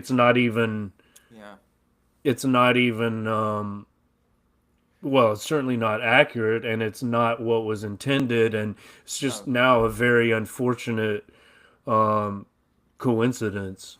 And even in the beginning in 2016, people were like, how do you pronounce this? And so I feel like I'm stuck. I'm at an impasse, and this is why I need help and guidance, because I've recently my most recent musical project has been what I'm calling my first solo album, and it'll be released under the Mark Will, moniker. Like, the artist is Mark Will, whereas everything previous to this has been released under the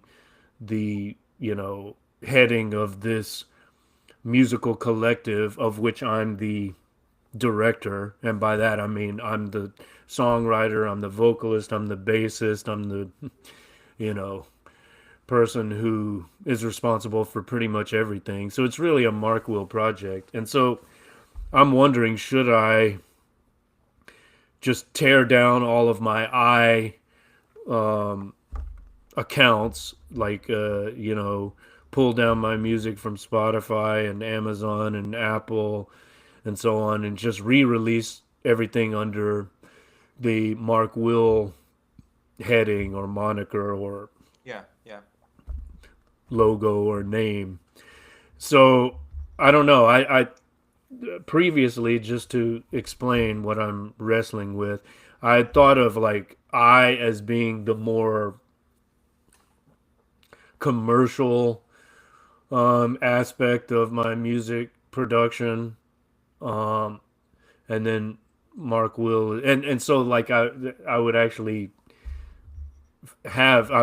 send my music to Spotify and so on. And then I thought, oh, with Mark Will, it's just going to be completely independent, only like on Bandcamp maybe, and through Substack, and there's some Icelandic site that's similar to Bandcamp, and then that's it. No, I'm not gonna send it to Spotify.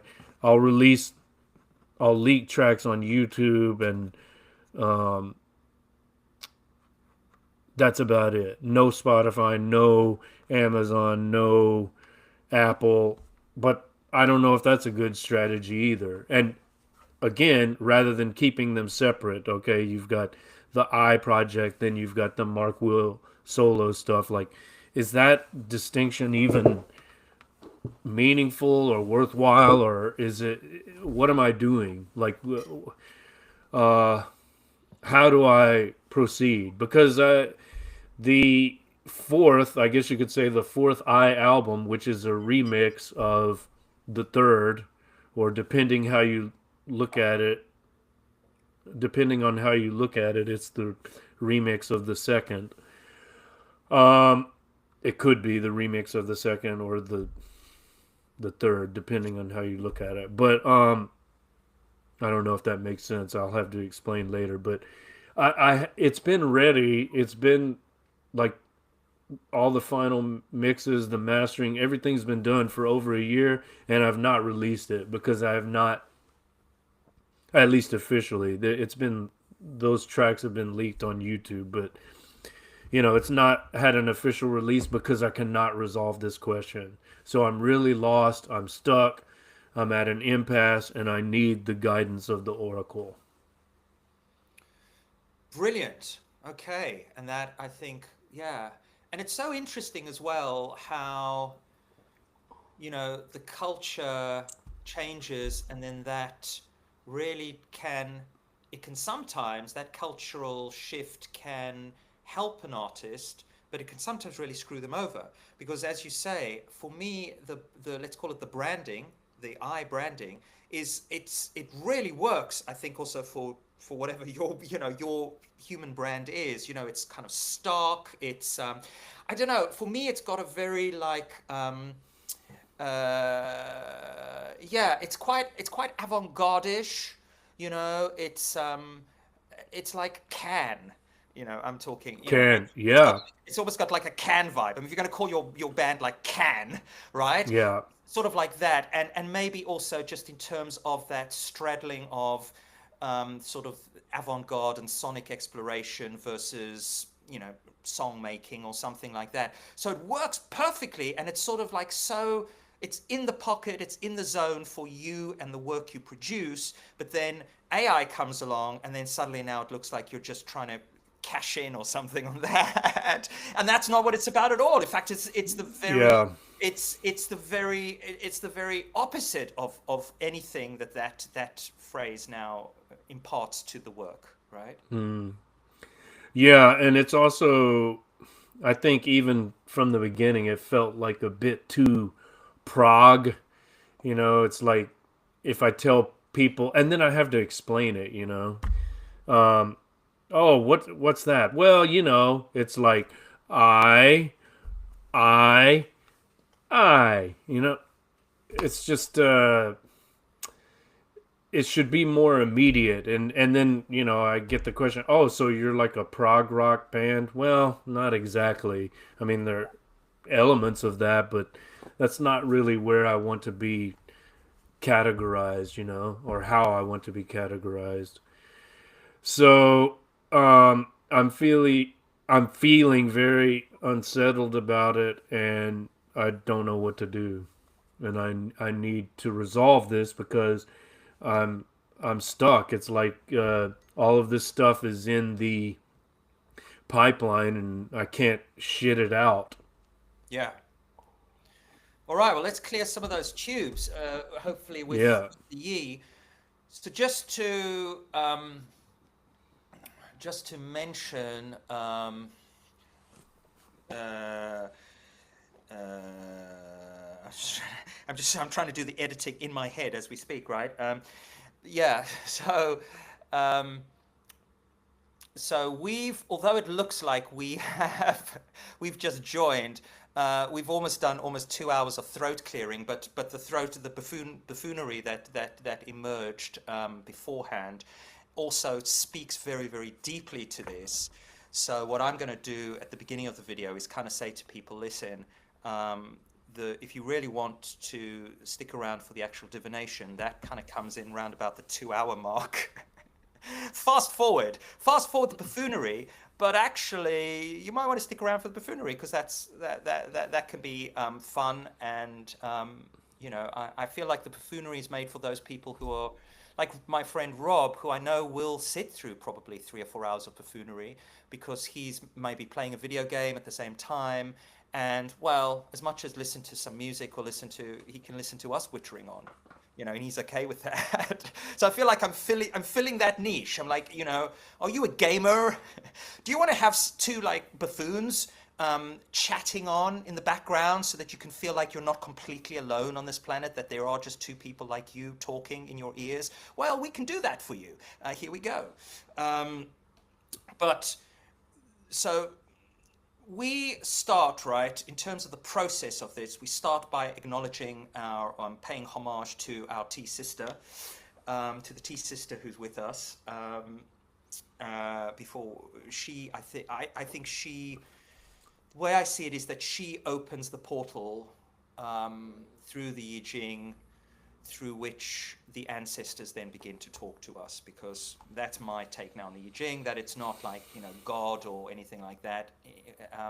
It's actually your ancestors and my ancestors who have got together for a confab, and they're like, okay, let's fucking send these two idiots some wisdom. Right? Something that they couldn't come up with in their ego cage or in their, stupid human brains and hearts. Some really good shit. We're going to send it through, and I mean, they might get it, they might not, but here's the little message in the bottle. Here we're going to do it. And so the tea opens that portal, and to introduce that, we are both drinking here. Although I'm drinking the fresh version which I made earlier. If you hang around for the 2 hour buffoonery, you'll see that the fresh pomelo, made with fresh pomelo. I'll put the full recipe: some honey, a little bit of lemon juice, and a little bit of black tea. I used a very like cheechy, snobby kind of black tea. And I have to say, this stuff is fucking delicious. I Looks mean, pretty good. really good. You got the right color there, it looks like. Yeah, it's really, really. I was expecting it to be, I don't know, because I've had lemon tea. I've done, because it is a part of the citrus family. I've done the various citrus teas, right? And they're like, yeah, all right. It's like tea with a bit of lemon in. But this really, really, this brings something. This brings like a proper. It's got its own personality. It's got a real, it's got a real Hmm. personality. This pomelo. Amazing. I'm gonna definitely continue drinking this. And you're drinking the more, what I guess is now the more standard version in your neck of the woods, right? Which is this the jam, Yeah. the Korean jam. Yeah, it's jam with hot water and blasphemously I just inserted a black tea bag. So it's kind of the normie mass produced Yeah. lazy man's version, but I'm kind of addicted to it, I guess you could say. Like this is I don't drink coffee at all, so this is I get my caffeine hit from pomelo tea. I usually have anywhere from 2 to 3 cups per day. It's like my When you fuel. pause, when you pause there, knowing you, I was like, he could potentially at this point say liters, gallons, Yeah. bathtubs, Some days, yeah. but it's just 2 or 3 cups. Okay, so you go easy on it then, right? Well, I mean, I try to moderate my consumption. Let's just put it that way. I don't want to overdo it. Yeah.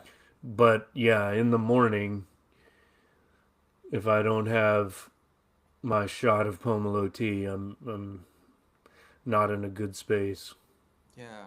Yeah. Yeah. Yeah.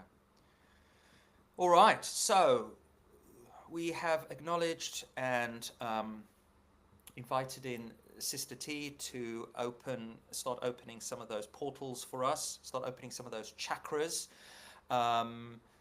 Because you're talk a bit about this chakra reading that you got because you went to this tarot. Was it a man? Was it a woman? A woman, yeah. And she gave you because you sent to me. It was fascinating. This a sort of a breakdown. Well, two different breakdowns, but one of them had a sort of was connected to the chakras. How does that work? Well, I do, as I say, every year I have an annual consultation with Madam Sydney. And so the first time I went, I just followed her lead and, we did all kinds of different readings and she asked me a lot of different questions. But starting the second year that I did this, and I guess this past reading was my fifth or sixth, so I've been doing it for several years now. Um, and I think it was after reading this book that I decided I wanted to do it this way. But every year, I do what I call a body scan, and that's a spread with the seven. That's a 7 card spread. Each one representing the 7 chakras from root to crown, basically. And then there's an indicator card, just kind of giving an overview of the body, I guess you could say. And then I do a 12 houses spread as well. So obviously that's 12 cards and one indicator card or signifier card. There are different terms for it. It's just kind of like an overview. So yeah, every year I do the 7 chakra body scan, and then I do the 12 houses overview of the year. Hmm. And as I say, I've more or less completed my interpretation of the body scan, but I'm still processing the 12 houses. How did you find Madam Sydney in Taipei? What I mean, how do you find a person like this? Um, Social media long ago. I can't remember all the details, but What kind of age is this? Is she? Is she a Westerner? Is she no, she's Taiwanese? Taiwanese. Yeah, yeah. She does this all Um, in Chinese. Or she's not speaking no, Chinese. no, no, no, no, no. It's all in English. Oh, I okay. mean, there's some things she wants to communicate to me, which she doesn't know the English for. So there's little back and forth there on occasion. But yeah, the consultations for the most part in English, Mm. and it's she usually does online consultations for mostly Taiwanese clientele. I think I'm her only Lao Y customer, or client. Customer sounds a bit crass, but you know, let's say client. Yeah. Yeah, we were talking before about that I had this tarot podcast, which, as I say, I'm probably going to try and stick some of those in my deep cuts playlist, which are all going to be unlisted. So the thing I like about this deep cuts idea, which is my new idea, is that I can put all the things that I don't really want to like say, hey, you should be watching this, because I think most people don't want to be watching it, particularly if it's a podcast. There's nothing going on. But I kind of would like it to be in Idiotville, right? So, and one of the things I wanted to put on there, which I'll put a link to, perhaps in our vid, a deep cut link, an unlisted deep cut link, is that I did these 3 episodes of the Tarot Cure after Natalia dumped me, and they're all very Enneagram 4, but but one thing I did was the idiot, the fool, as I was calling myself then, right? Because that's where that was the roots of the idiot, the tarot fool. Because I think those are my 2 like soul cards, the fool and the magician. The fool, it was basically, well, the setup was that the fool goes to a tarot reader, and there's this place in London called like quite a I famous. just lost you. Oops. Hello. Yep, Okay. I hear you again. There's this famous esoteric bookshop in London called, I think it's called like Watkins, and they sell esoteric and occult books. And they also, you can go there and have, tarot readings. And I could have done that, but of course, me being me, I decided, no, I don't want to do that. Also, because I looked at all the people who were doing the tarot readings, and they were all like 25-year-olds, like pretty girl 25-year-olds. I was like, I am not taking my broken fucking heart to you, pretty girl 25-year-old, with your tarot deck and your Instagram account. Fuck you. No. I want Madam Sydney, probably, by the sounds of it, right? This is sort of Chinese woman. I don't know. I'm just having all sorts of imaginings about her. And so what I ended up doing was, I was doing some on the rebound dating at the time, and when I would go out, rebound dating, unfortunately no rebound fucking, but oh well, there you go. But it was some rebound dating, and when I would go out, one of my shticks was to take a tarot pack, and this was in the summer, and we'd go on picnics and things, and we would do tarot readings for each other because it's a fun thing to do. And I went out with this Greek woman on a couple of dates. And she was great, and she knew nothing about the tarot, but I got her to do a tarot reading for me, and I recorded it, and I then built that into the episode as if she was an actual tarot reader. And the thing is, it works, because anyone who's listened to this episode really, really believes that she's the real thing. They really do. Whereas in fact, it's just the 2 of us sitting on Hampstead Heath, having a picnic and goofing around, which kind of delights me. But anyway, moving on. So, what is your question, sir? Well, just again, in a general way, I don't like to be too specific, but where to now, St. Peter? Like, specifically with regard to this music branding dilemma, or music distribution or music release dilemma. Like, is this an artificial split? I versus Mark Will? Should they be merged into one? And if that were to happen, of course, then everything would just be released under the Mark Will brand, I guess you could say. Should everything be like that, or should I keep them separate, keep those 2 worlds separate? But if so, like, how can I continue with this name, which has such unfortunate connotations now? Yeah. And my question, in a weird way, but perhaps not a weird way, us being kind of Gemini pig bros, is in fact pretty much kind of the same or similar, because in a way I actually have been going through that whole process too with regard to this YouTube channel. But I feel like I've kind of cracked it a little. I've cracked it as far as it can be cracked for now. So I'm kind of at ease with the branding. But I guess my question, which is sort of now saying to the ancestors, kind of post having made that branding, those branding decisions, like, am I on the right path, or am I just as usual, just the fool who's just about to step off the step off the cliff once more in Right. his face, Yeah.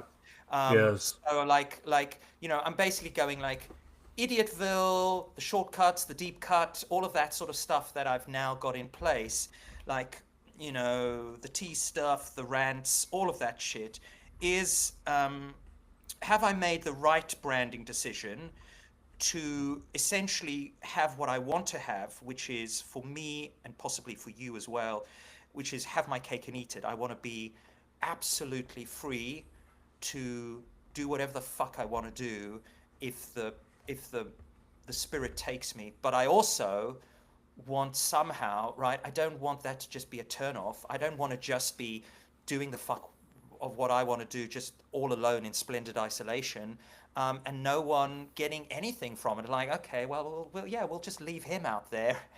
Right? I want both, right? I want the subscribers. I want people going like, oh, yeah, we'll have a bit of this.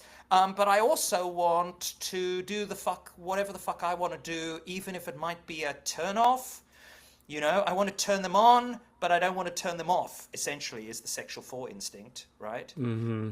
Even though a lot of the things I do, I know can be quite a turn off in many ways. Self-indulgent, nihilistic, deeply nihilistic, and it's the Morrissey dilemma as well, isn't it? Right? Like if I really show the nihilistic depths of my soul, am I going to at some point become so repellent that even the people who could potentially be fans, even the people who could potentially like what I'm doing, might go, oh fuck, no. You've lost me. Enjoy, but you've lost me, right? Yeah. That's the problem.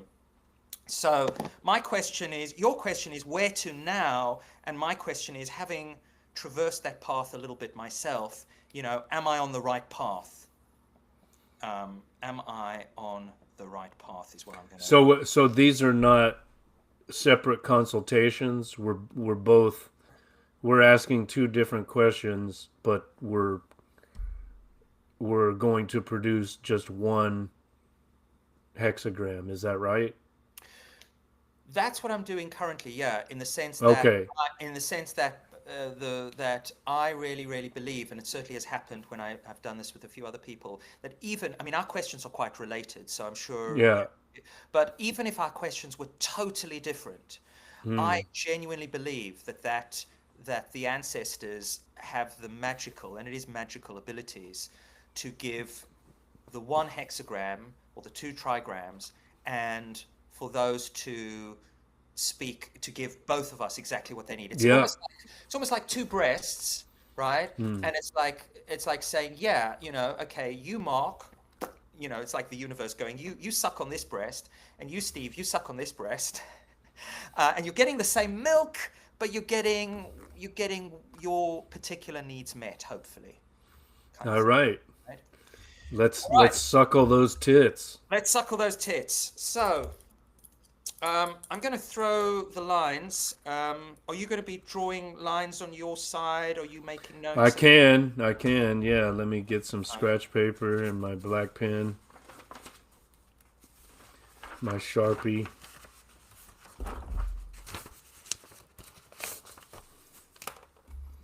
And what I love about this question as well, us, the two of us being kind of, self-proclaimed, as all artists are in some way, right? Self-proclaimed narcissistic buffoons, is also that the name, your current name, is so perfect for that as well, because the I feel like it's also a wonderful commentary on the I that we're caught up with, but also fascinated with, right? Because as you say, it's the I. I mean, all of those associations you mentioned. And I think people sometimes forget that when they're listening to people like us wittering on about ourselves, that, I don't know how to put it. Maybe you can put it better than I can, but there are different ways of using the I. And I would like to think when I'm using the I, I'm using it more as a placeholder for a certain kind of exploration as opposed to actually me, even though it is me. Yeah. But but it, but me's not particularly interesting. It's more the me as the placeholder, as it were, Mm-hmm. right? And your current I branding, I feel like also carries that charge. Yeah. Even as you're saying this, I'm having doubts about jettisoning it. But this is why I need the guidance. I need some external force to intervene Yeah, and shake something into consciousness for me. So yeah. let's see if we can do that. All right.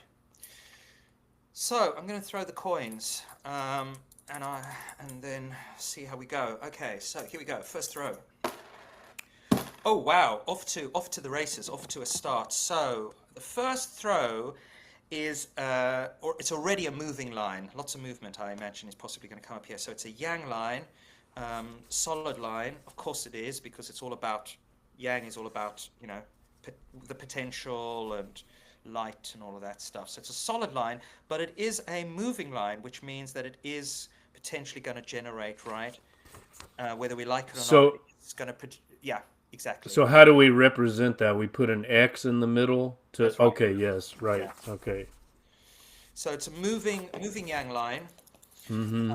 Second line, oh fuck, I gave it a proper shake, I promise you, is a moving yin line. Okay. So it is exactly the same, but the other way around. And with my special coins that I've, Like yeah, that? yeah, I think they do it. I don't know. I think they do it with a circle for some reason. Perhaps Oh, I'm okay. confused, but it's all good. Um, Third line is another young line. So we've got young. But not moving? It's not moving, no. Young yin yang Okay.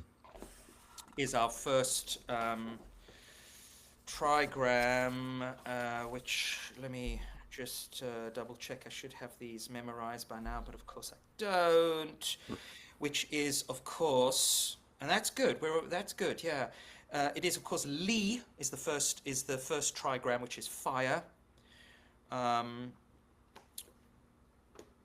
Fire.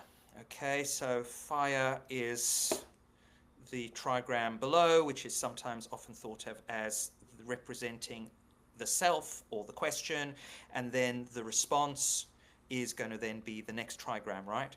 Or the Mm-hmm. other, or the I is fire in this case potentially, and but then what's speaking back to fire? What's going to be above that? So we've got another young line, not a moving line again, just a normal standard one.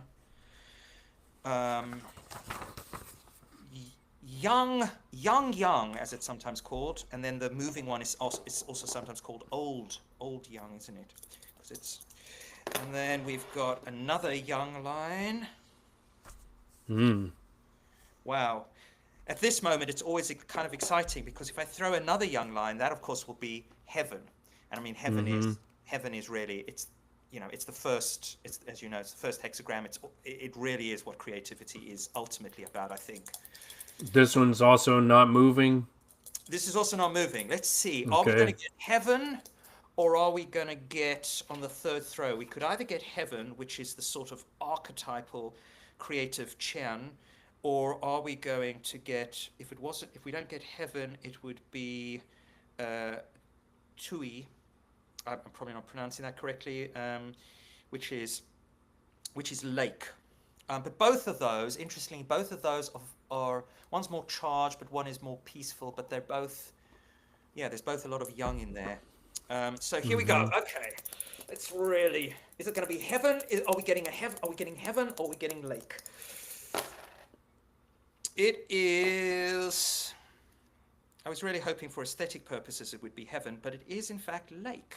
Okay, cool. Non-moving. Non-moving lake. So to begin with, we have So got, this is what I came up with. I'm gonna change that absolutely, yin. Okay. yeah. Okay. So we've got lake over fire. So before we even go into hexagrams, right? Let's do it Palm and Mesca style. Do for us a little bit of free association, free associating, and maybe not even necessarily in reference to art. It can be though, around fire and lake. So Well, I mean, you've got your the references with fire and your references with lake. well, you've got immediately. I think of the opposition of fire and water, right? Like there's Yeah. these polar opposites. That's the first thought I have, but also lake represents stillness to me and something placid and peaceful. And since there's no movement in that top trigram, there's more like stability, whereas with the moving lines in the lower fire trigram, there's more instability and movement.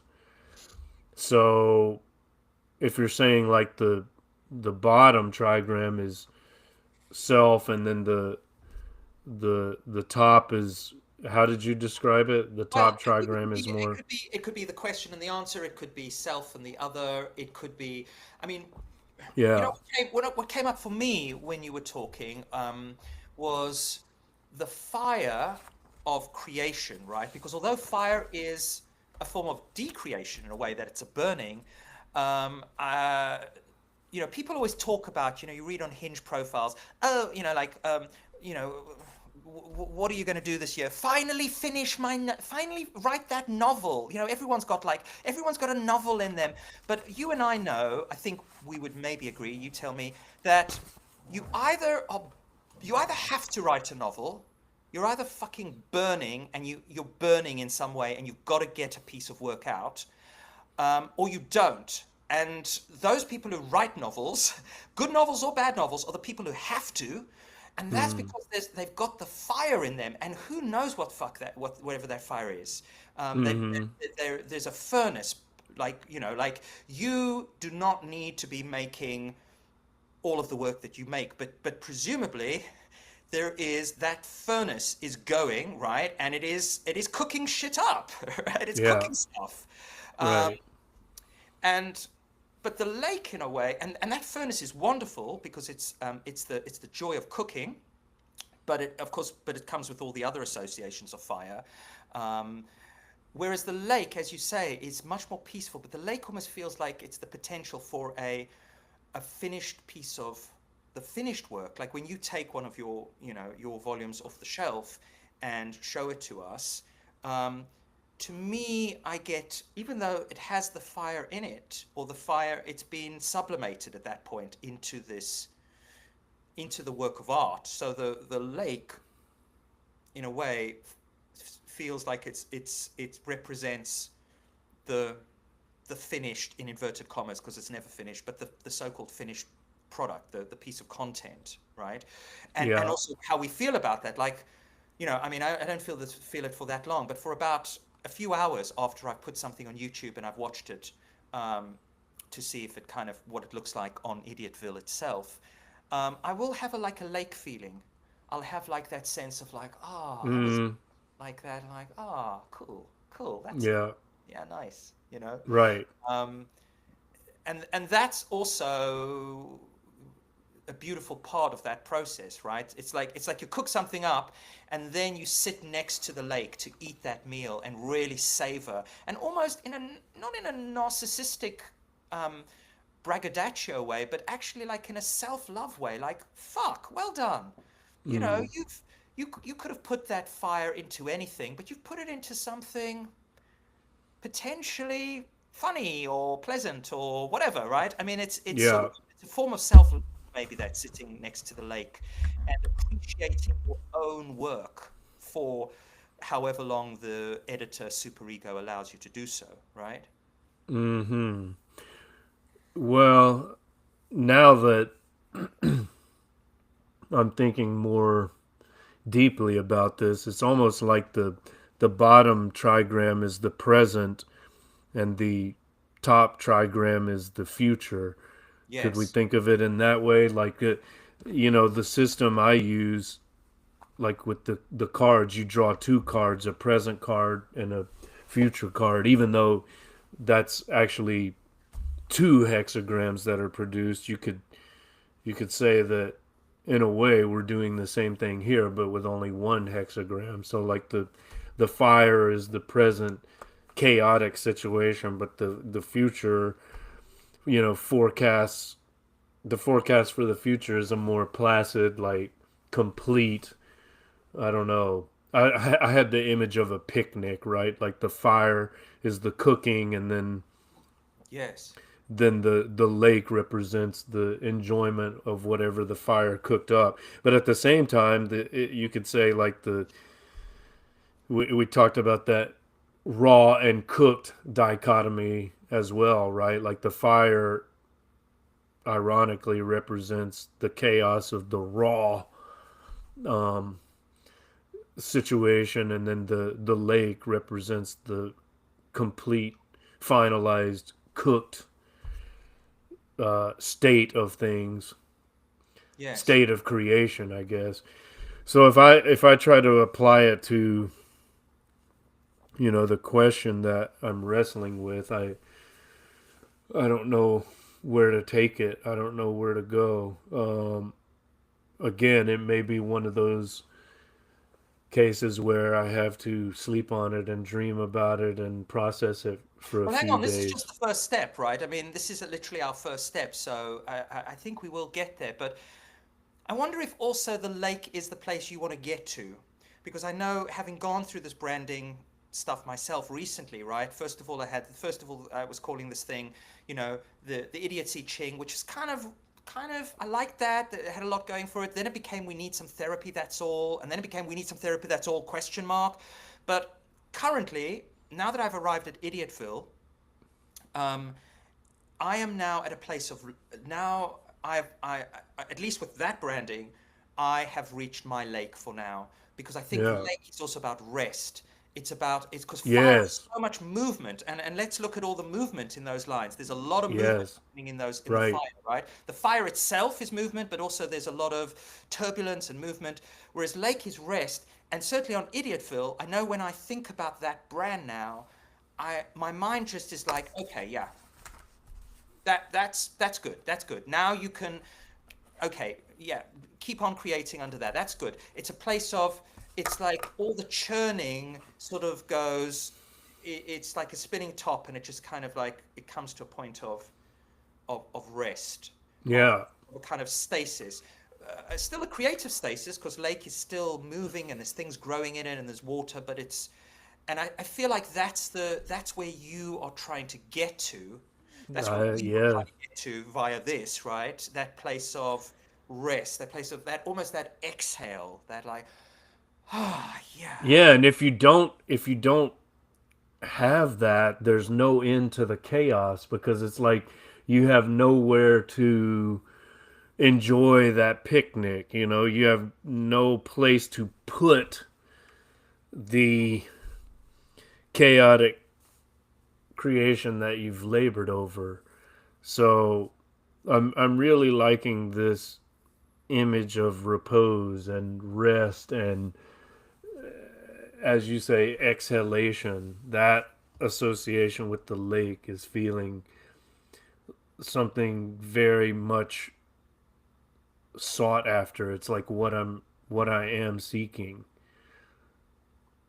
So Yes, absolutely. what the question now becomes, what would that mean in practical terms? Like where is my lake? Where is my place of rest and repose? Absolutely. And, you've given us, of course, the perfect segue into the judgment, because I think this is when we then now look at what hexagram is, in fact, generated from fire below Lee and then lake above. And what we get is, drum roll, What number is this? I'll look it up in mine too. What number? it is 49. 49, folks. Number 49. 9. Number 9. 49. 49. It is 49, which in the Richard Wilhelm translation, the sort of classic, Google hexagram 49, you'll probably come up with this title. It is Revolution. Sounds pretty good. I actually Yep. like this one a bit. But in brackets, which also sounds so right, even just the title already, right? Before we even get to the judgment, let's just think about the title. Revolution, with all the associations there.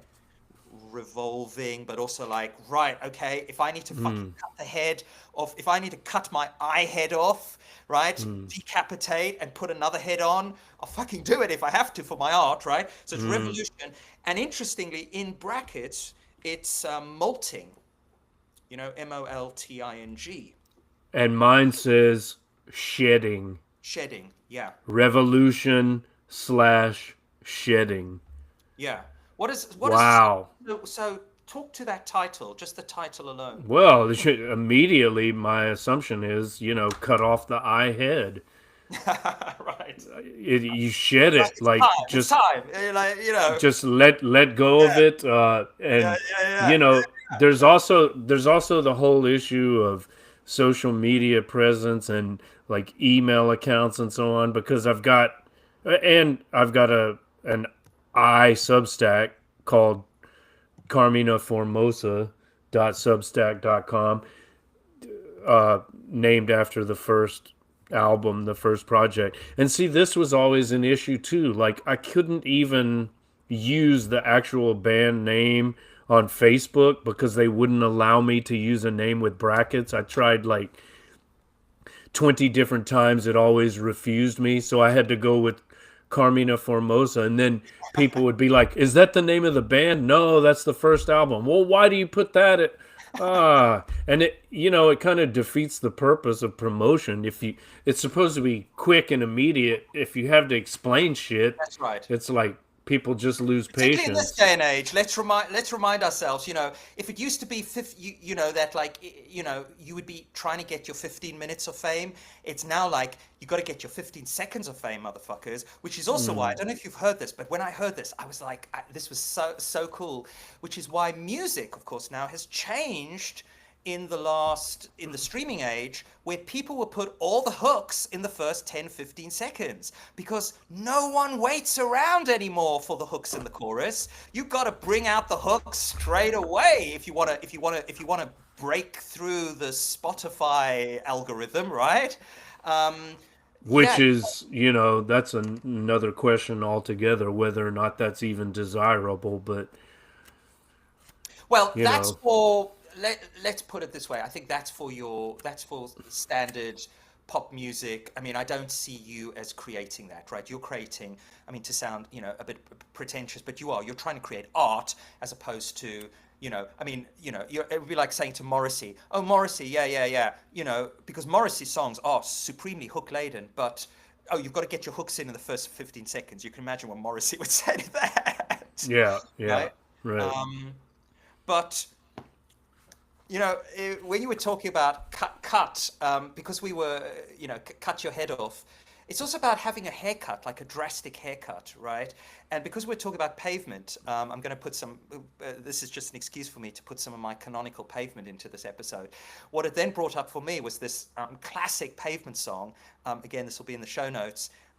which again, although funnily enough, starts just the funkiest fucking hook. Steve Malcolm is going ooh ooh ooh ooh ooh ooh ooh ooh. Okay, I'm totally out of tune there, but when I play it, you'll see, when you play it later, you'll see what I mean. And the lyrics of "Cut Your Hair," which again I think is a kind of a divination, because anything that comes up in the divination, including songs, anything like that, at least Harmon would say, is part of the divination. This is Oh, your absolutely. ancestors speaking to you, right? Yeah. And so the first few lines of "Cut Your Hair" is, "Darling, don't you go and cut your..." Oh, he's saying, "Don't you go and cut your hair." Okay, hang on. "Darling, don't you go and cut your hair. Do you think it's gonna make him? I'm just a boy with a new haircut, and that's a pretty nice haircut. Chatter like..." And then it goes off into pavement perversity. But yeah, cut your hair. But I prefer the cut your head off. That a rebrand has to be maybe a certain kind of there's got to be a willingness to bring in that brutal motherfucker guillotine. Shedding, molting. I mean, what does the rest of your judgment say, and then I'll compare it with mine. Yeah, let's read the judgment, right? So in the Richard Wilhelm translation, this is the judgment. It says, "Revolution. On your own day, on your own day, you are believed. On your own day, you are believed. Supreme success, furthering through perseverance, remorse disappears." So it's very Lake, isn't it? I mean, again, this is what we were talking about. I mean, initially I get this, but I love that line. What do you make of that line? On your own day, what is your own day? On your Yeah. own day, you are believed, and somehow that is connected to the peace that we are seeking in the sublimating of the fire, because all art is sublimation ultimately. The sublimating of the fire into Lake. What do you make of that line? On your own day, you are believed. Your own day. I mean, that's such a poetically evocative phrase, which has many possible interpretations, right? Like, how do you make a day your own? You have to take control of it in some way. You have to, like, be proactive. You have to take the initiative. You will be believed. You will be credible. You will be, you know, taken seriously, or you'll be recognized as a force to be reckoned with. You cannot be easily dismissed. Yeah.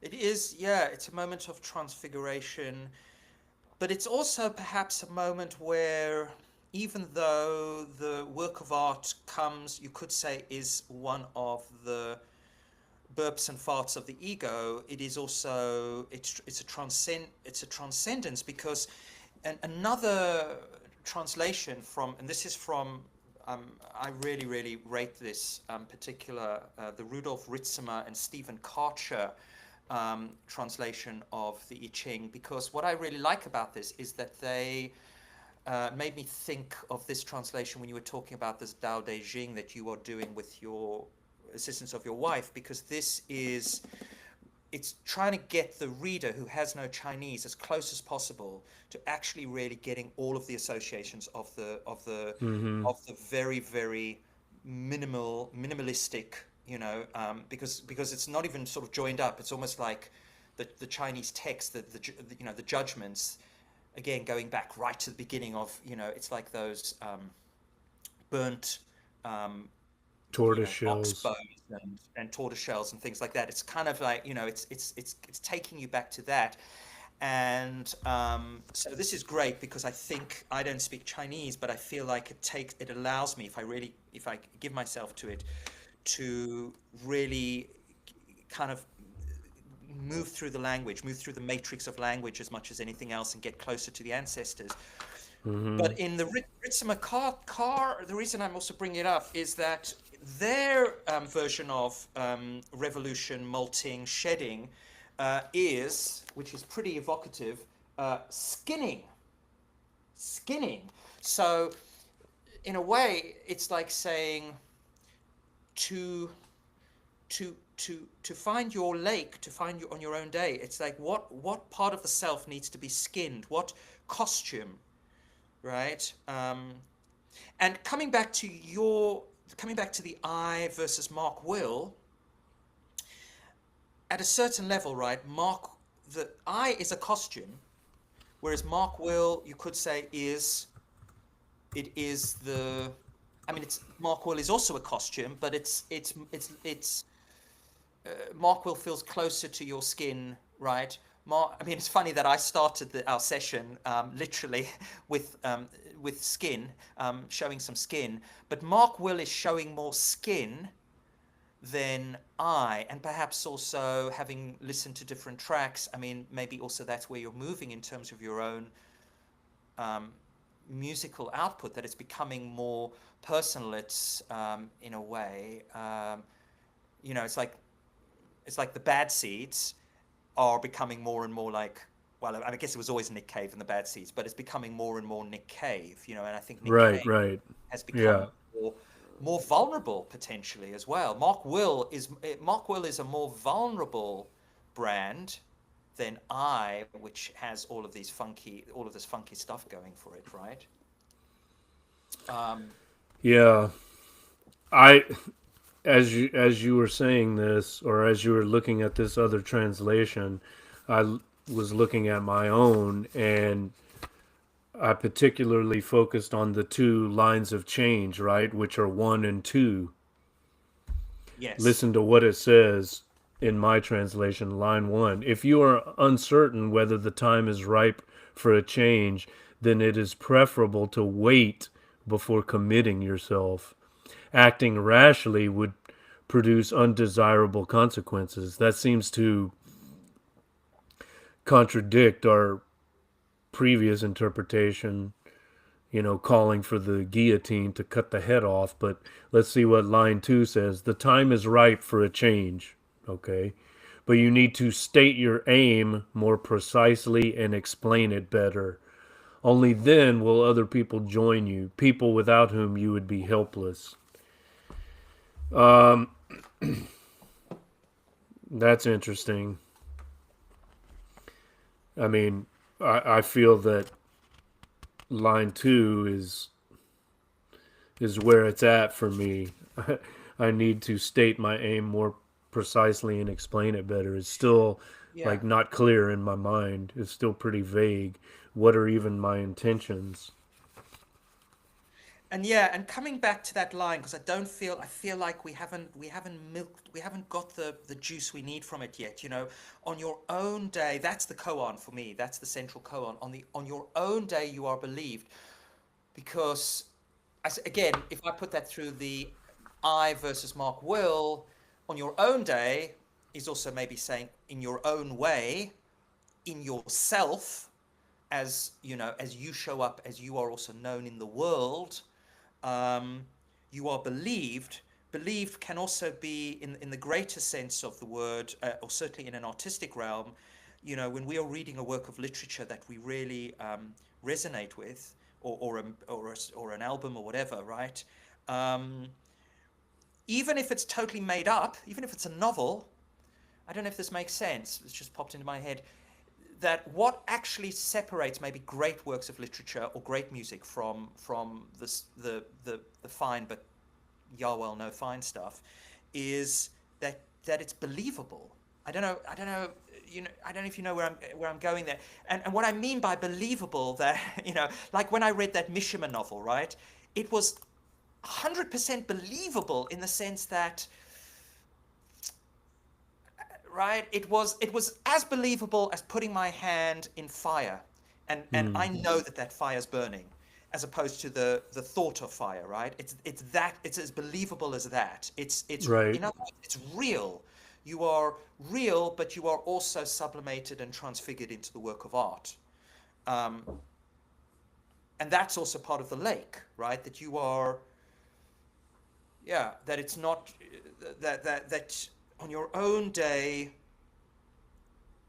in your own way, in your brand, whatever that is, you are believed. That people look at that and go, yes, Mm. yes, that is what it is. Yes. um, right? And at the moment, in terms of if it's a kind of a seesaw and you're seesawing, where do you feel currently you may be potentially more believable? Also, because in terms of also how the brand works with all of your other projects, because you are a multi-dimensional Geminian Renaissance man, um, right? Your YouTube channel is called Mark Will Writes, isn't it? Yes. Um, so I don't know. Again, I don't want to lead you on this, um, but which of those, in terms of you're seesawing a bit, which feels more believable at the moment when it comes to kind of how you present musically to the world? Well, you know, the I project, um, I think I eventually decided that, okay, it'll just be the vehicle for releasing what I'm calling a Far East trilogy. So there are really three parts. There's the Carmina Formosa part, which has a Taiwan theme. There's the No Cure for the Princess Disease, which has the Korea theme.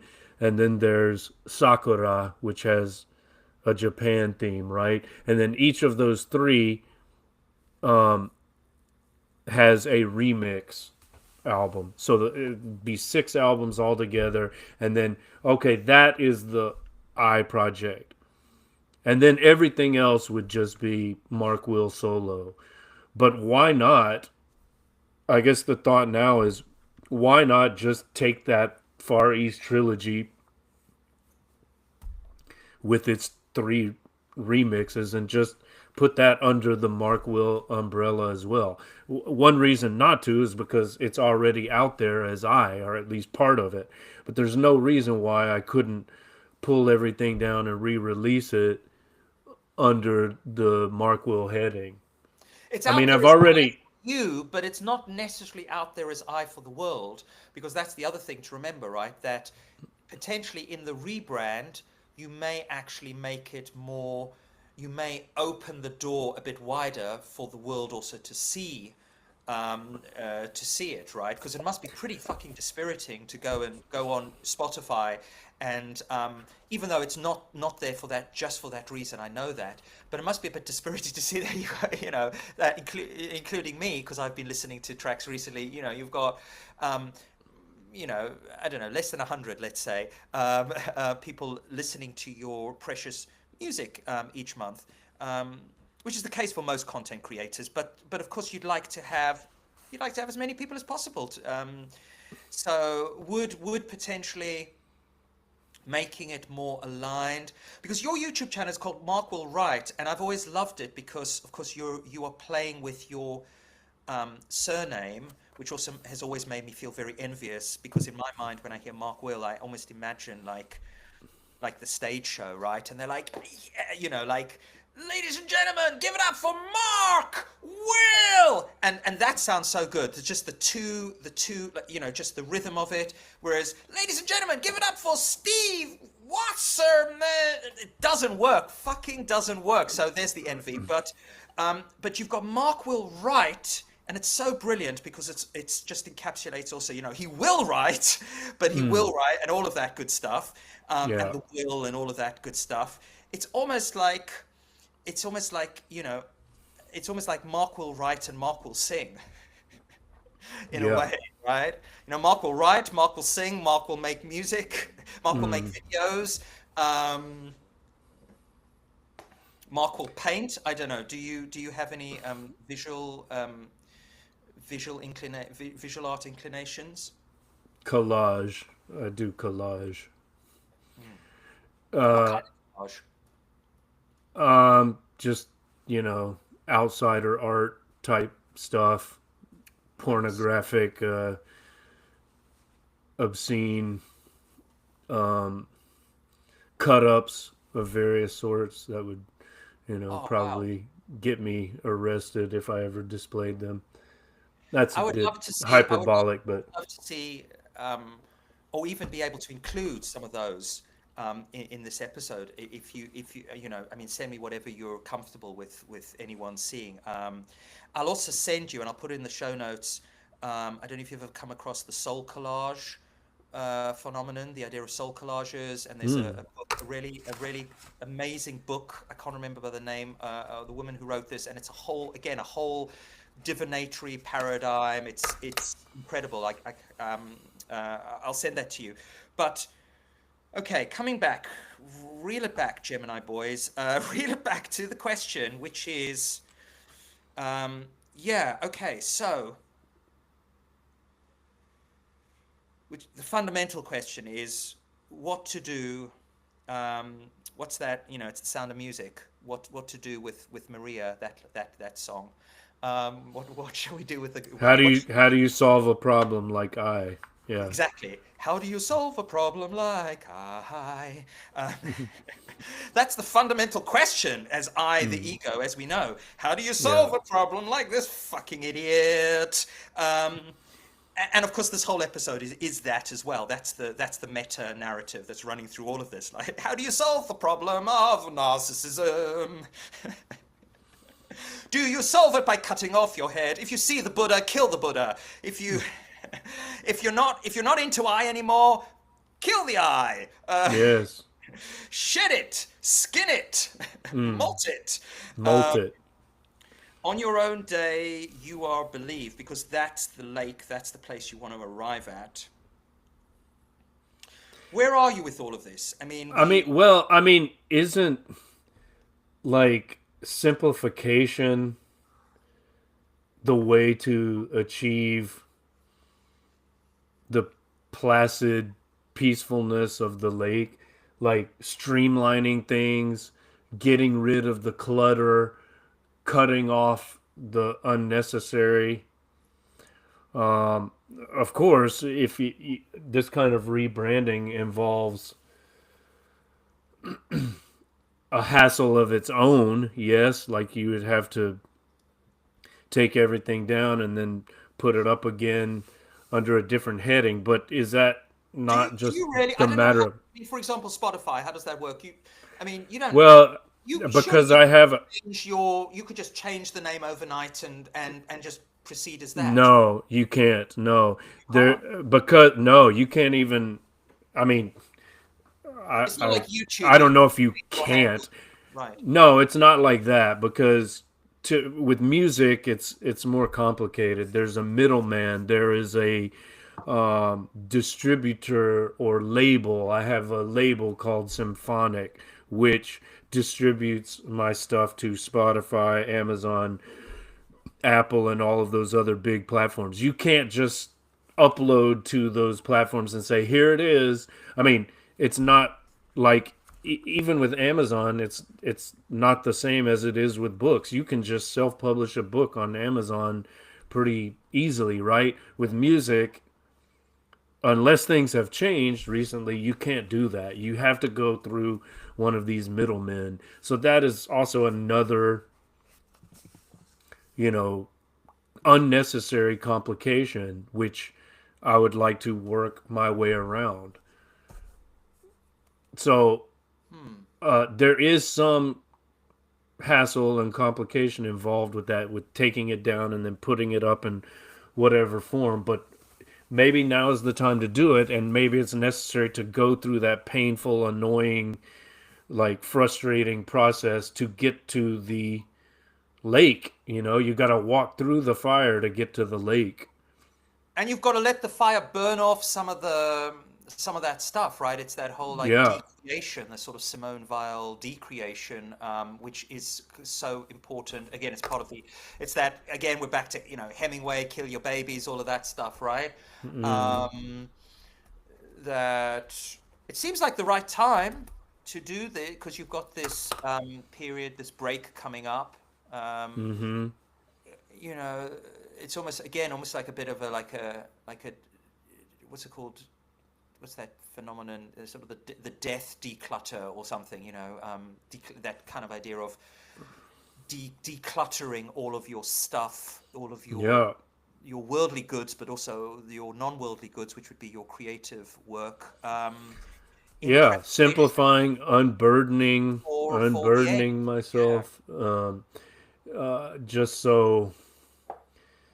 just so I can have that picnic by the lake, like it's if you carry too much shit with you to the picnic, if you drag everything including the kitchen sink, you can't really enjoy your time by the lake. You can't really relish that lakeside picnic, Yes. that luncheon on the grass with the naked lady from the Manet painting.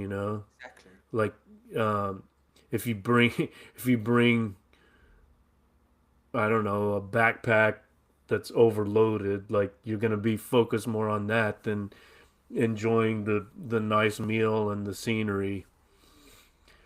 I was also thinking that, in recent book publications, I've like on the about the author page, or also by page, I guess you could say, by Mark Will, I divided it I divide, I don't know if you can see it that well. I divide it into books and music, right? And I'm already, even with Ernest Games published a couple of years ago, I was already including all the I music as Mark Will music. So why not just take off the I sticker and just put the Mark Will sticker on that? And then it's all, there's no confusion. It's not like, wait, what's I? What's Carmina Formosa? What's this? No, no, it's all Mark Will music.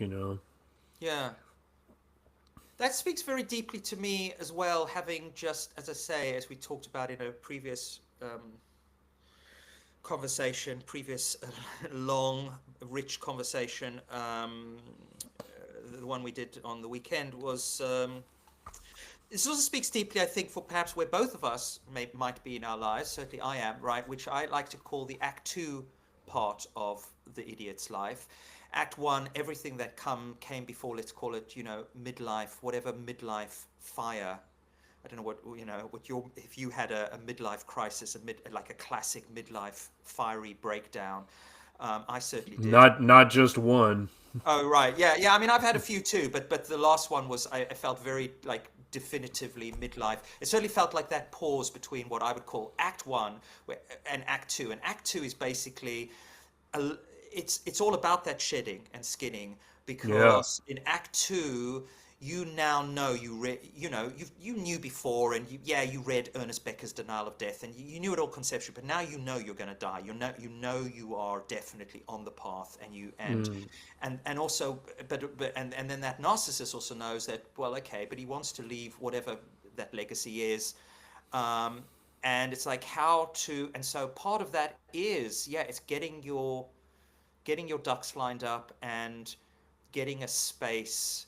And for me, as I say, at the moment, it is Idiotville because it's giving me this opportunity to consolidate. There we go. That's maybe the word we're both looking for.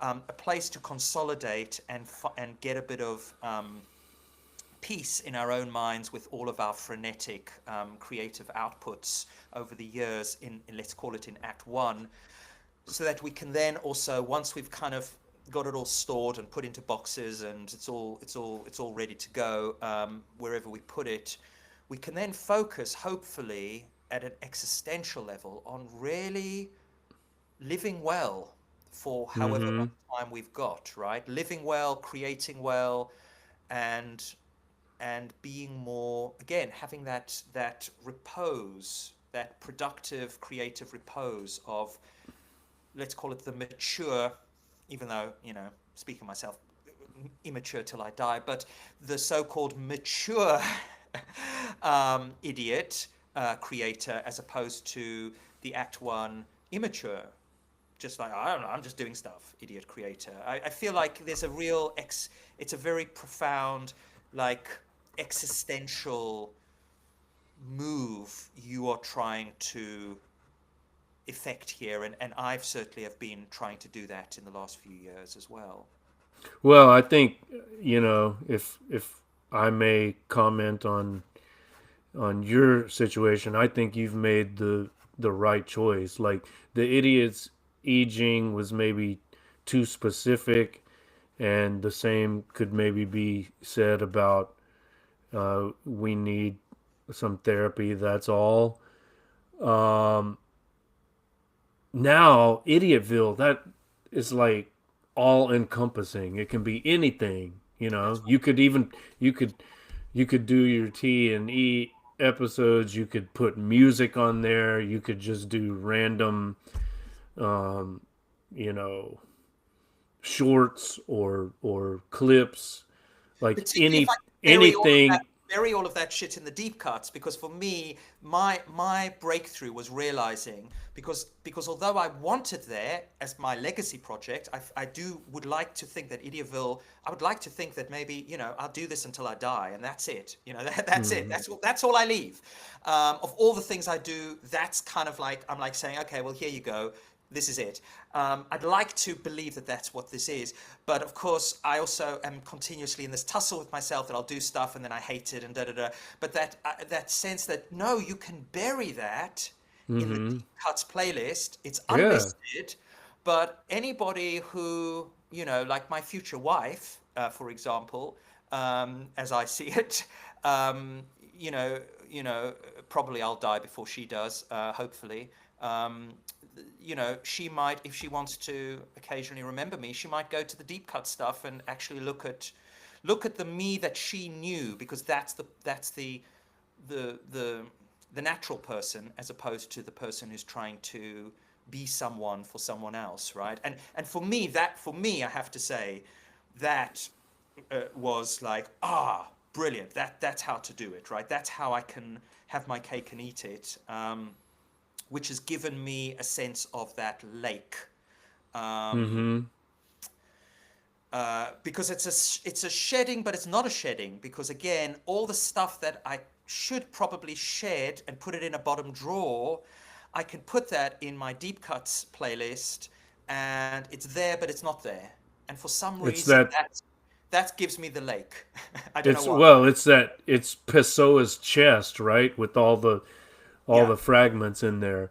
And I was just gonna say, Idiotville is not limited to YouTube. Now that you have discovered your lake, you can outsource that lake to any platform you want. Maybe you have an Idiotville Substack, or an Idiotville Rumble channel, or an Idiotville publishing company. yeah. Like you could, but it's broad enough. And T-shirts are coming. T-shirts are definitely coming. That's yeah, that. merch. You got to have merch. Merch. I want to be walking around this summer wearing some Idiotville merch, which is just simply a T-shirt that just says Idiotville on it. That's it. Absolutely. Yeah. You know. Um, Yeah, yes. I'm working on some merch as well. I mean, I've got all the logos, so I just need to put them on t-shirts. But uh, uh, actually, as I'm thinking about this, I'm wondering, well, I I've could also got, Ernest Games T-shirt. I think that would make a fun T-shirt. well, and I've always, I'd wear a T-shirt with the Fool on it, but instead of it just saying the Fool, it's got like, or maybe you've got the Fool or some version of that, and then on the back it's got Earnest Games, something like that. I don't know. I really like. I particularly like that sort of as a merch idea. Um, well, I've also got the Cadmus and Harmony Media logo, but oh, that's a nice one. Yeah. yeah, but as we're talking about consolidation, I'm thinking, well, like, what's the point of even having that? It's almost like the Beatles with Apple Records, or Led Zeppelin with Swan Song.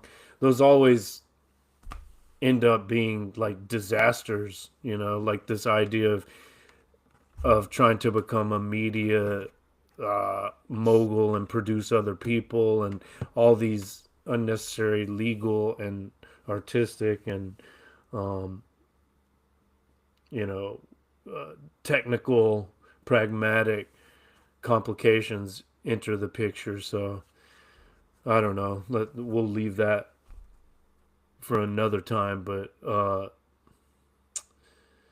it does feel like more and more I need to cut off the I head. Like the more we talk about it, the more I think that's what's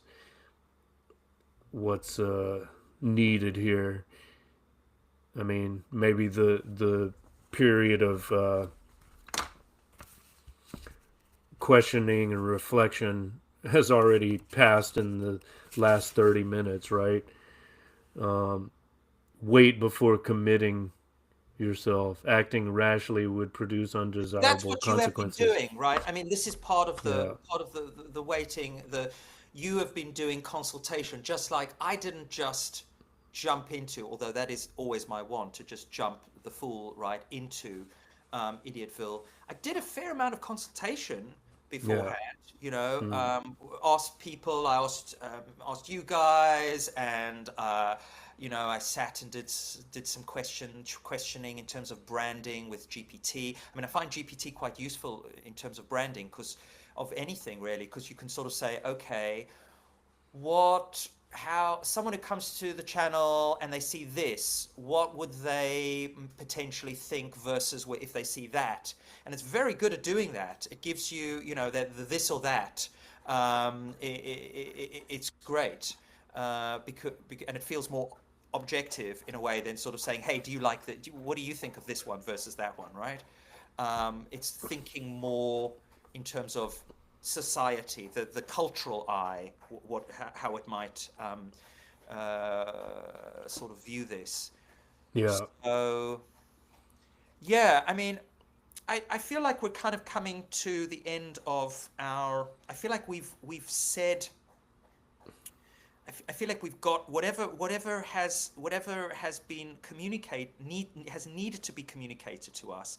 I feel like it now has, and anything extra we would say would just be over egging the pudding. As you Mm. say, I think it's going to be more about taking that and you letting it seep into you. And also, it will be interesting. We haven't gone into it at all, but I guess for those people who are super geeky on this, as we are, so we'll both go and look at it. It will be interesting to see then what is the second hexagram generated when you put in the moving lines. Because if fire turns into, let's just see out of interest. So fire with the moving lines would become yin, yang, yang, yin, yang, yang. So with the moving lines, fire transforms into what's it? Yin, yang, yang. It transforms into wind, aka wind, wood, yin, yang, yang. And when you then put the lake on top of the wood, you Mm-hmm. actually then get hexagram. Let me just check that I'm still doing it right. Yes, you Tui over wind and wood. You then go so the second hexagram generated from this, right? Which maybe is also the suggestion there is okay. Once you've done the shedding or whatever, right? You Mm-hmm. then arrive at the lake, but you maybe also arrive at hexagram 28, which is preponderance of the grape. Which is the judgment of that, which is the ridgepole sags to the breaking point. It furthers one to have somewhere to go. It furthers one to have somewhere to go. Success. And that, of course, could take us on a whole other journey. But I feel like that's just I feel in a way, for what we've discussed, that's maybe the icing on the cake that we have tried to bake and eat a couple of slices of. I don't know. What are your final thoughts? Well, I'm just looking at my translation. It says it again, it's counseling simplification. Yeah. You're in a situation where too many things are affecting you at once. They all seem to be important and all demand your attention. You need to look at things carefully so that this extraordinary situation does not become permanent. So it's not sustainable. You will find a way out once you succeed in reducing your view of details down to fundamentals. In Yeah. doing so, you should anticipate suddenly finding yourself in a totally new position in life. The preponderance of the great heralds a new crisis, marking the crossing into a better period. Remain relaxed and serene like the lake, and you will solve all difficulties, whether by taking active measures or through patience and biding your time. Yeah. And I suppose the fundamental, even though of course it's sort of not a fundamental in the way that it's just the self or the branded self, which has a name. Um, a rose is not a rose. We're back to Gertrude Stein and her ideas around, because she took names very seriously.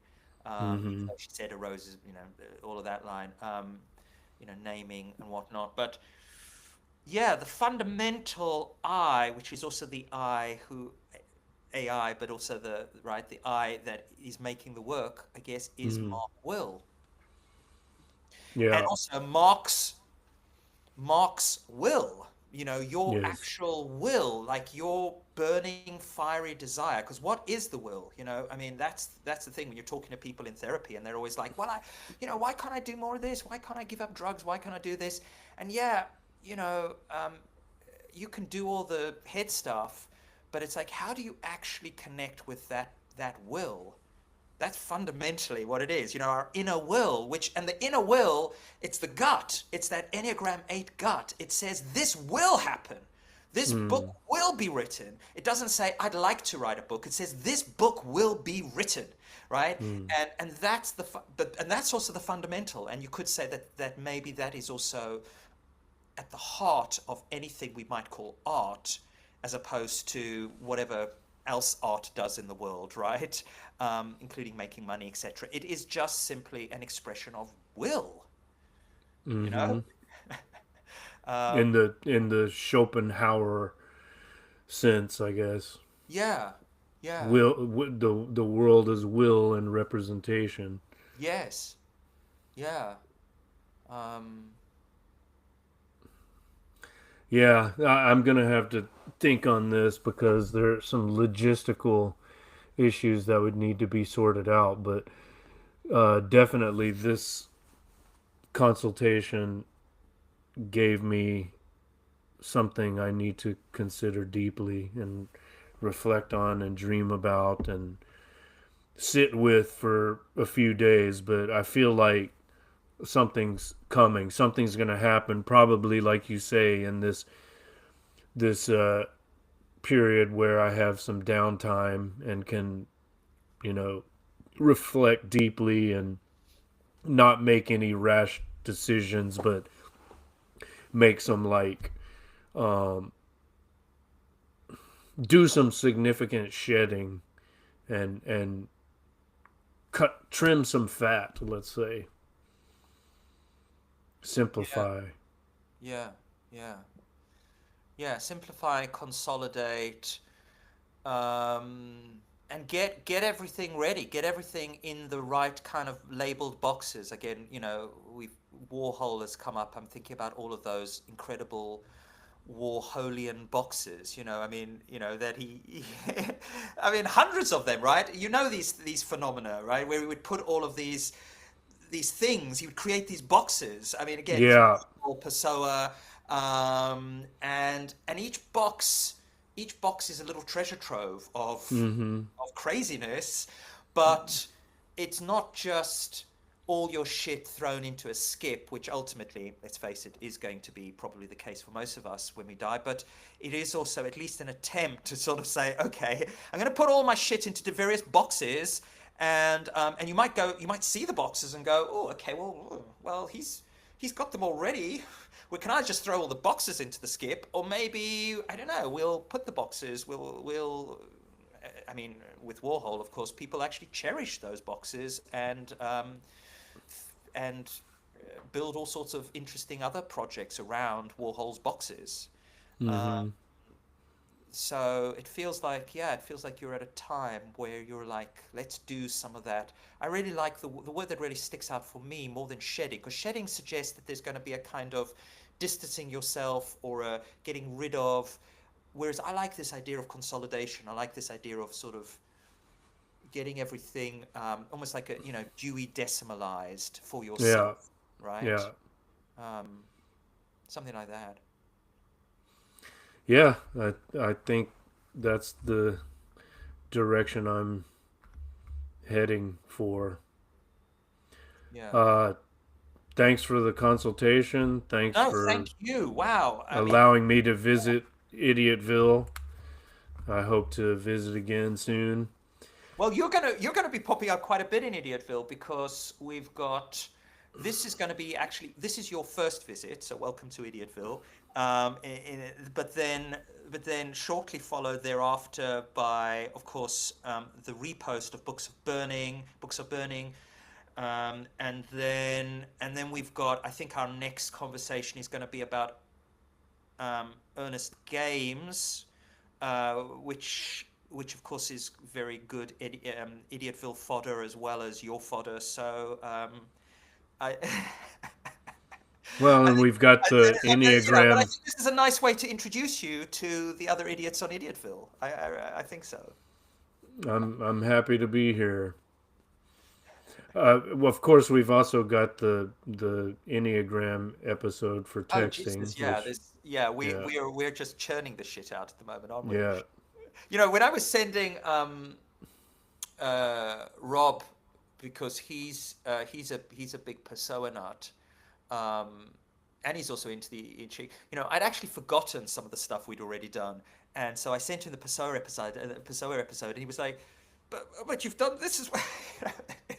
But that's the joy. That's the joy, I think, of being prolific, for want of a better word. I mean, the downside of being prolific, of course, is that people just think you're churning the shit out without any real, authentic fire behind it. But the upside of being prolific, or being a prolific Gemini creature, is that I don't know. Is that yeah? There's sort of funny little bits and pieces of your own slime trail that you've forgotten about, but then when you're reminded of it, you go, "Oh yeah, we did that I Ching episode. Yeah, that was fun." That kind of mm-hmm. thing. Um, so I will Yeah. look. You need a repository for all of that. You got to have some one place to put it. Well, I One think we consolidated we seem location. to need that. I don't think everyone feels they need that, right? But for some reason, I certainly feel I need that, and that's why I feel like I am genuinely approaching more of a lake place in terms of my content creation, because I can now give myself that.